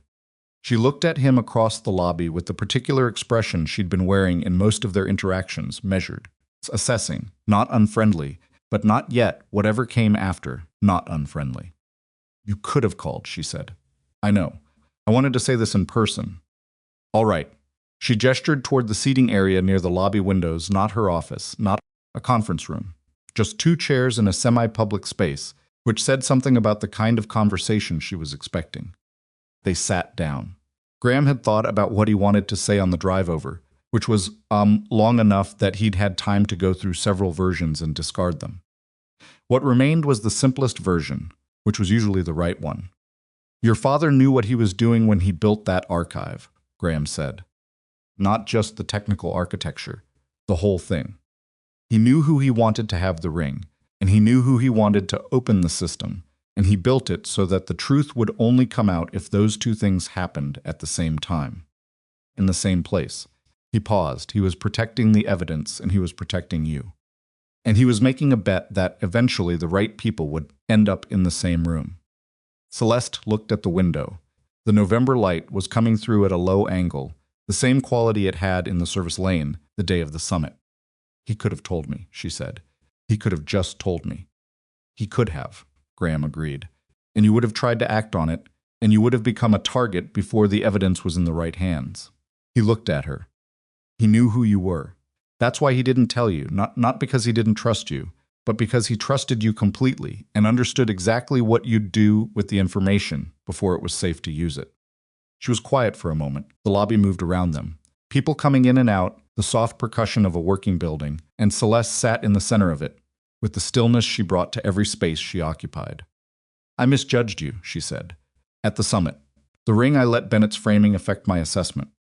I should have." "You had no reason to trust a maintenance technician you'd never met," Graham said. "You acted on available information. That's not a character flaw. I asked you to remove it, and I declined. We both handled it correctly, given what we knew at the time." She looked at him with the expression of someone who is being let off a hook they feel they should remain on. "You're very reasonable," she said. "It's slightly irritating." "My daughter says the same thing." Something shifted in Celeste's face, not a smile. "Exactly, but the precursor to one." "How is she?" "Good. She wants to know if the people responsible are going to jail, which is a reasonable question. I told her the process takes time, and she told me that wasn't an answer, which is also accurate." "Mercer and Creed are facing federal prosecution," Celeste said. "Voss is the process is more complicated there, but Drummond says it's moving." "It is," Graham confirmed. He'd been kept informed through channels that had surprised him by existing Drummond, had apparently decided that Graham deserved to know how things developed, which was not standard procedure, and which Graham suspected was Drummond's version of professional respect. They sat for a moment in the kind of quiet that exists between people who have been through something significant together and are finding the shape of what comes after. "I want to change how we operate," Celeste said. "Frontline employees should be able to report security concerns directly to leadership, not through 6 layers of management and a VP who might have reasons to suppress things." She said it the way she said most things directly, with the specificity of someone who has already thought it through rather than trying the idea out loud. "I need people who understand what that kind of access means, operationally and structurally." Graham looked at her. "I'm not a defense industry executive," he said. "No. You're someone who found 2 unauthorized devices in a building full of federal security professionals who missed both of them and who correctly identified the operational architecture of both devices based on knowledge that 14 years of classified burial hadn't been able to erase." She held his gaze steadily. "I'm not offering you an executive position. I'm offering you a senior security role. Threat assessment, personnel oversight, direct reporting line to me. The work would be genuine, and the resources would be adequate, and the salary would be considerably more than a maintenance technician earns." Graham thought about Sadie, who had asked him when he got home from the summit whether they were going to be okay, by which she'd meant something larger than finances, but had used finances as the accessible version of the question. He thought about the work itself, the finding of things that were hidden, the reading of spaces, the particular satisfaction of making a building safer than it had been. He'd been good at it as a maintenance technician because the skills transferred, not because screwdrivers and sensor brackets were his calling. "I'll think about it," he said. Celeste seemed to accept this as the most she was going to get, which was accurate. "The investigation is ongoing," she said. "I've stepped back from the board positions that had any connection to the defense contracts Roland was managing. Whatever they find, it goes to the independent team without interference from me." "I know. I've been following it." "I know. You've been following it." She said it without accusation, just the acknowledgement that she'd expected he would and hadn't been surprised. The employees who reported concerns that got suppressed over the years. Roland wasn't the only level at which things got buried. I've been meeting with them directly, individually, hearing what they tried to report and what happened when they tried. She paused. "It's not comfortable information to receive." "No," Graham said. "But you're receiving it." "I'm receiving it," she agreed. He stood. She stood.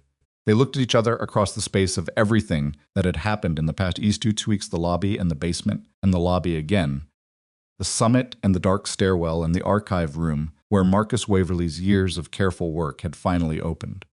"Your father," Graham said. "He was a careful man." "He was an excessively careful man," Celeste said, and this time the precursor to a smile completed itself, briefly and without fanfare. It was his best quality and his most frustrating one. In this case, Graham said, it was exactly the right amount of careful. She looked at him for a moment. "Let me know about the position," she said. "I will," he said, and meant it. The memorial service for Operation Iron Lantern was held on a Saturday in late November at a veterans cemetery 40 minutes outside the city. It was not a large service. The families of the 5 men who'd died, several surviving members of the unit who had been found and notified, Drummond and 2 of his people, President Vance in a private capacity, meaning without the full ceremonial apparatus and with only his personal security detail. Graham had helped plan it, which mostly meant he'd told the event coordinator what he didn't want. No fanfare, no military band, no speeches longer than 5 minutes. What he'd wanted was for the families to be there, and for Logan's name to be said out loud in a place where it could be heard by people who knew what it meant. Sadie stood next to him through the service, wearing the dark coat she'd bought for her school's winter concert, and which was slightly too formal for a November morning in a cemetery, but which she'd worn anyway because she understood. The way she understood most things, that some occasions required the effort. She was 13 and 4 months. She was taller than she'd been at the beginning of the year. She had her mother's eyes and Graham's stubbornness and Logan's habit of making decisions before she'd consciously registered, making them a quality that had first appeared when she was about 4 and had never gone away. She held Graham's arm through the service, not in a way that communicated that she needed support, but in the way people hold on to someone when they want them to know they're there. Logan's name was said 7 times during the service. Graham counted, not because he was trying to, but because the counting happened automatically, the way certain kinds of attention are automatic for certain people. When the service ended and the small crowd dispersed in the gradual way of people who don't want to be the first to leave, Sadie stood with Graham at Logan's marker for several minutes. The stone was new. The restoration of the service record had allowed for official recognition in ways the original burial hadn't cleaned granite, with his name and rank and dates, and the unit designation of Iron Lantern, which was declassified now and could be said out loud. Sadie read the stone. She'd seen photographs of Logan Graham kept 3 in the apartment, in the specific places where they'd always been, but she'd never had a place to stand and address him directly, and Graham watched her work out what to do with that. She didn't say anything. She just stood there for a while, the November wind pulling at her coat, looking at the name. Then she looked up at Graham. "He looks like you in the photos," she said. "Older version of me. We were 3 years apart. Who was taller?" "He was. By about an inch." "Who was smarter, depending on the category?" "You're being diplomatic. He was smarter about most things." "I was better at waiting." Sadie considered this. Waiting is a kind of smart. Graham looked at Logan's name in the stone, at the dates. At the unit designation that had been classified for 14 years and was visible now, in granite, on a gray November morning. "Yeah," he said. I've been telling myself that for a while. She leaned her head against his arm. Not dramatically, just briefly, the contact that teenagers allow themselves in private when they want to say something they haven't found words for. Then she straightened up and adjusted her coat and was 13 again, composed and alert. Are we going to eat after this? She said yes.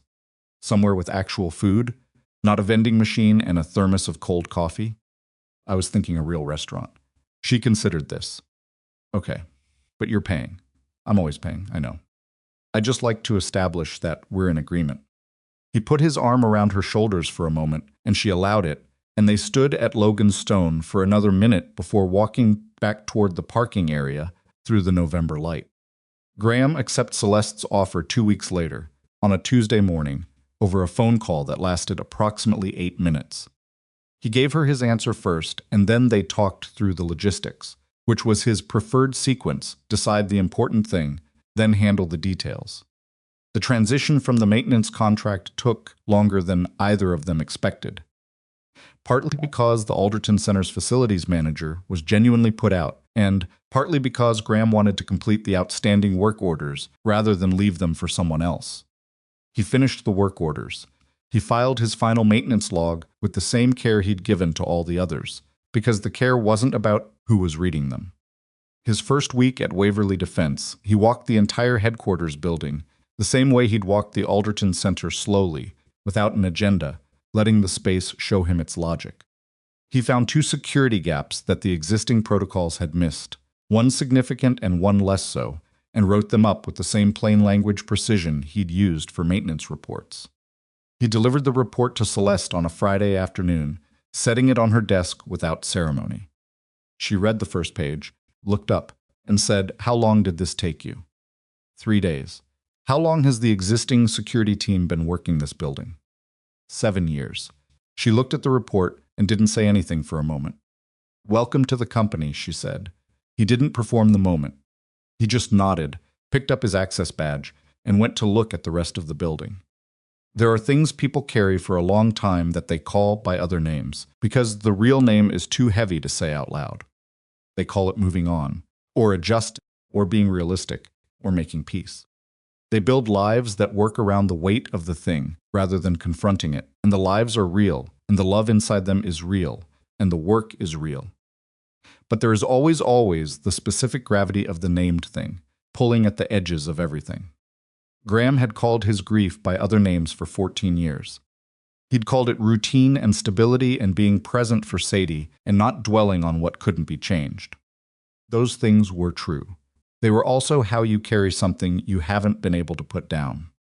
He understood that now, in the particular way that understanding arrives, when the thing you've been managing finally resolves not by disappearing, because grief doesn't disappear, but by becoming something different. Something with defined edges instead of the shapeless quality that unresolved things have. Logan was dead. He had been dead for 14 years, and the naming of what had happened to him didn't change that and hadn't been supposed to. What it changed was the record. What Logan had done, the choice he'd made in the South Corridor, the 5 men who were alive because of it. The one man who'd become president partly because of it that was no longer buried under someone else's need for concealment. It was in the official record, in granite, in the declassified files that Drummond's office had processed and that were now available to anyone with the appropriate clearance request. It wasn't justice, exactly. Justice would have meant Logan coming home. It was the closest thing to justice that 14 years of aftermath could produce, and Graham had decided, in the weeks after the summit, that the closest thing was worth fighting for even when the real thing wasn't available. He thought about this on a Sunday afternoon in December, sitting at the kitchen table in the apartment he shared with Sadie, grading a word that he used loosely. Since Sadie did her own work, and what Graham actually did was review the projects she chose to show him and ask questions about them. She was working on something for her history class, a research project on classified military operations that had been later declassified. He hadn't suggested the topic. She hadn't told him she'd chosen it. He'd just come home one afternoon to find her at the kitchen table with 3 library books and a notebook full of handwritten research. And when he'd asked her about it, she'd shrugged in the specific way. She shrugged when she'd done something deliberate and didn't want to make a production of it. He sat across from her now, reading the draft she'd handed him 12 pages, handwritten in the precise, slightly left-leaning script she'd had since 4th grade, while she watched him read it with the particular quality of attention she brought to things she cared about but wouldn't admit to caring about. The project was about the operational architecture of classified military programs, why they get classified, what the justifications look like versus what the realities often turn out to be, what happens to the people inside them when the record doesn't match the experience. She'd done real research. She'd used primary sources where she could get them. She'd written her conclusions in the careful, qualified language of someone who understands that certainty is a thing you earn rather than assume. In the third-to-last paragraph she'd written, the people inside these operations often spend years, sometimes decades, living with a version of events that the official record doesn't acknowledge. The gap between what they know happened and what they're permitted to say happened is a specific kind of damage. The way that damage gets repaired slowly, partially, imperfectly matters, not just to the individuals involved, but to the integrity of the institutions that created the gap in the first place. Graham read that paragraph twice. "This is good," he said. "I know," Sadie said. "I'm serious. I know you're serious." "It's good." She said it without false modesty, which was one of the things he appreciated most about her. She worked hard. She worked honestly, and she didn't pretend not to know when the result was worth something. "Do you think Mrs. Patterson will understand what I'm actually talking about?" "She'll understand what you wrote, whether she knows what it's based on." "It's based on research," Sadie said. "It's based on research," he agreed. She looked at him across the table with the expression she wore when she was being patient with him, about something she'd already thought through further than he had. "I know what happened to Uncle Logan," she said. "I've always known enough of it. And I know what you did and what it cost you, and what the last couple of months were." She paused. "I wrote a history project because it's a history project. But also because," another pause, shorter, "because it felt like the right way to say that it mattered. To me. That you kept going. That you kept the ring on." Graham looked at her at the 13-year-old who had grown up in the apartment he'd built around the absence of Logan's presence, who had asked every year about the ring and every year understood more of why it mattered, who had called him from 3 states away at 11 o'clock at night when he was doing maintenance work in a building she'd never seen, and asked if he had the ring on. He was not going to cry in front of his daughter over a history project. That was a clear decision, and he maintained it. "It always mattered," he said. "I know." She pulled the project back toward her side of the table. "I'm going to rework the second paragraph. The transition is weak." "It's fine. It's weak. The argument doesn't land until the 3rd sentence, and by then you've already moved on." She uncapped her pen. "I'll fix it." He watched her work for a moment, the focused quality of her attention, the small, deliberate movements of her hand across the page. "Sadie," he said. Thank you." She didn't look up from the page. But the corner of her mouth moved, the specific movement that meant she'd heard him and that the words had landed where he'd intended them. "Don't make it weird," she said. He almost laughed. Outside the apartment window, December was doing what December did, the light, thin, and early departing, the streets below beginning their evening rhythm, the particular quality of a city settling into its colder version of itself. It was not a dramatic moment. The apartment was the same apartment it had always been, slightly cluttered, the furniture slightly worn, the photographs of Logan in the same places they'd always been on the walls. On the kitchen counter, next to the coffee maker that Sadie had programmed for the morning, because she'd designated herself the household's official schedule manager 3 years ago and had not relinquished the position, was Graham's access badge for Waverly Defense. And on Graham's right hand, worn smooth by 14 years of daily presence, was Logan's battered silver ring. He pressed his thumb against it, the habit, the small checking gesture that had been with him so long it no longer required thought, and felt the inscription on the interior band the way he'd felt it 10,000 times before. LR leader follow, never stand still, Logan had led. Graham had followed, and for 14 years the thing he'd followed his brother into had been silence and distance, and the quiet work of keeping a promise to a man who'd known exactly what he was asking when he made Graham take the ring. "Live for both of us," Logan had said. Graham had, imperfectly, with considerable fumbling, with years of carrying the wrong things in the wrong ways and some years of carrying the right things badly.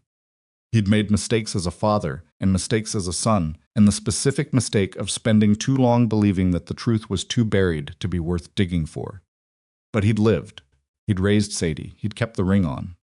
He'd found the device in the corridor on level 1, not because he was heroic, but because he was paying attention, which was the thing Logan had always said was the difference between people who survived and people who didn't. Pay attention, Logan had told him 2 weeks before Iron Lantern. To the room you're in, to the people you're with, to the thing that doesn't fit. Pay attention and you'll see the problem before it becomes the emergency. Graham had paid attention. In maintenance work, in dark corridors, in rooms full of people who had more power and more credentials, and considerably more confidence than he did, he had paid attention. It had been enough. It wasn't always going to be enough, he understood that. The way you understand things that you've learned through actual experience rather than in theory. Some problems don't get found in time. Some truths stay buried. Some promises are too heavy for one person to carry alone for too long. But this one had come through. Logan's name was in the official record. The men who'd died with him were restored. The people responsible were facing consequences they'd spent 14 years avoiding. And Graham Rourke was sitting at a kitchen table in a slightly cluttered apartment, watching his daughter rework a paragraph transition with the focused irritation of someone who cares about getting it right. That was the thing that didn't get talked about enough, Graham thought. Not the dramatic moments, the lobby, the ring, the president, crossing a room full of generals and billionaires to stand in front of a maintenance technician. Those moments mattered, but they weren't the point. They were the point of a very specific day in a very specific building. The point was this, the kitchen table, the slightly worn furniture, the history project with the weak second paragraphs that was going to be fixed before morning because Sadie didn't leave things broken if she could help it. The coffee that would be ready at 6:15 because she'd set the timer. The ring on his hand, the photographs on the wall. The ordinary architecture of a life kept. That was what Logan had died for, not the classified file, not the official record, not the recognition that had finally arrived 14 years too late. He'd died for the possibility of this. For the people who came home to make something out of the time they'd been given. For the kitchen tables and the difficult daughters and the imperfect cups of coffee and the small daily work of being present for the life in front of you. Graham understood that. He'd understood it for years, in the particular way that people understand things they've had to build themselves rather than inherit. He was still learning it. That was, he suspected, how it was supposed to work. Sadie looked up from the project. "Stop thinking so loud," she said. "It's distracting." "I wasn't thinking loud. You have a thinking face." "It's extremely loud. I'll try to think more quietly." "Thank you." She looked back at the page. "Also, the coffee maker is set for 6:15 tomorrow." "Don't mess with it." "I wasn't going to. You always say that and then you adjust it to 6. 6:15 is late. 6 is unreasonable for a Sunday morning. Tomorrow is Monday. It's still unreasonable." She made a small correction on the page, considered it, made another. 6:15. Final answer. Graham looked at the ring. At the photographs on the wall. At the badge on the counter and the coffee maker, with its programmed light blinking patiently in the early dark. 6:15, he said. Sadie nodded, satisfied, and kept writing.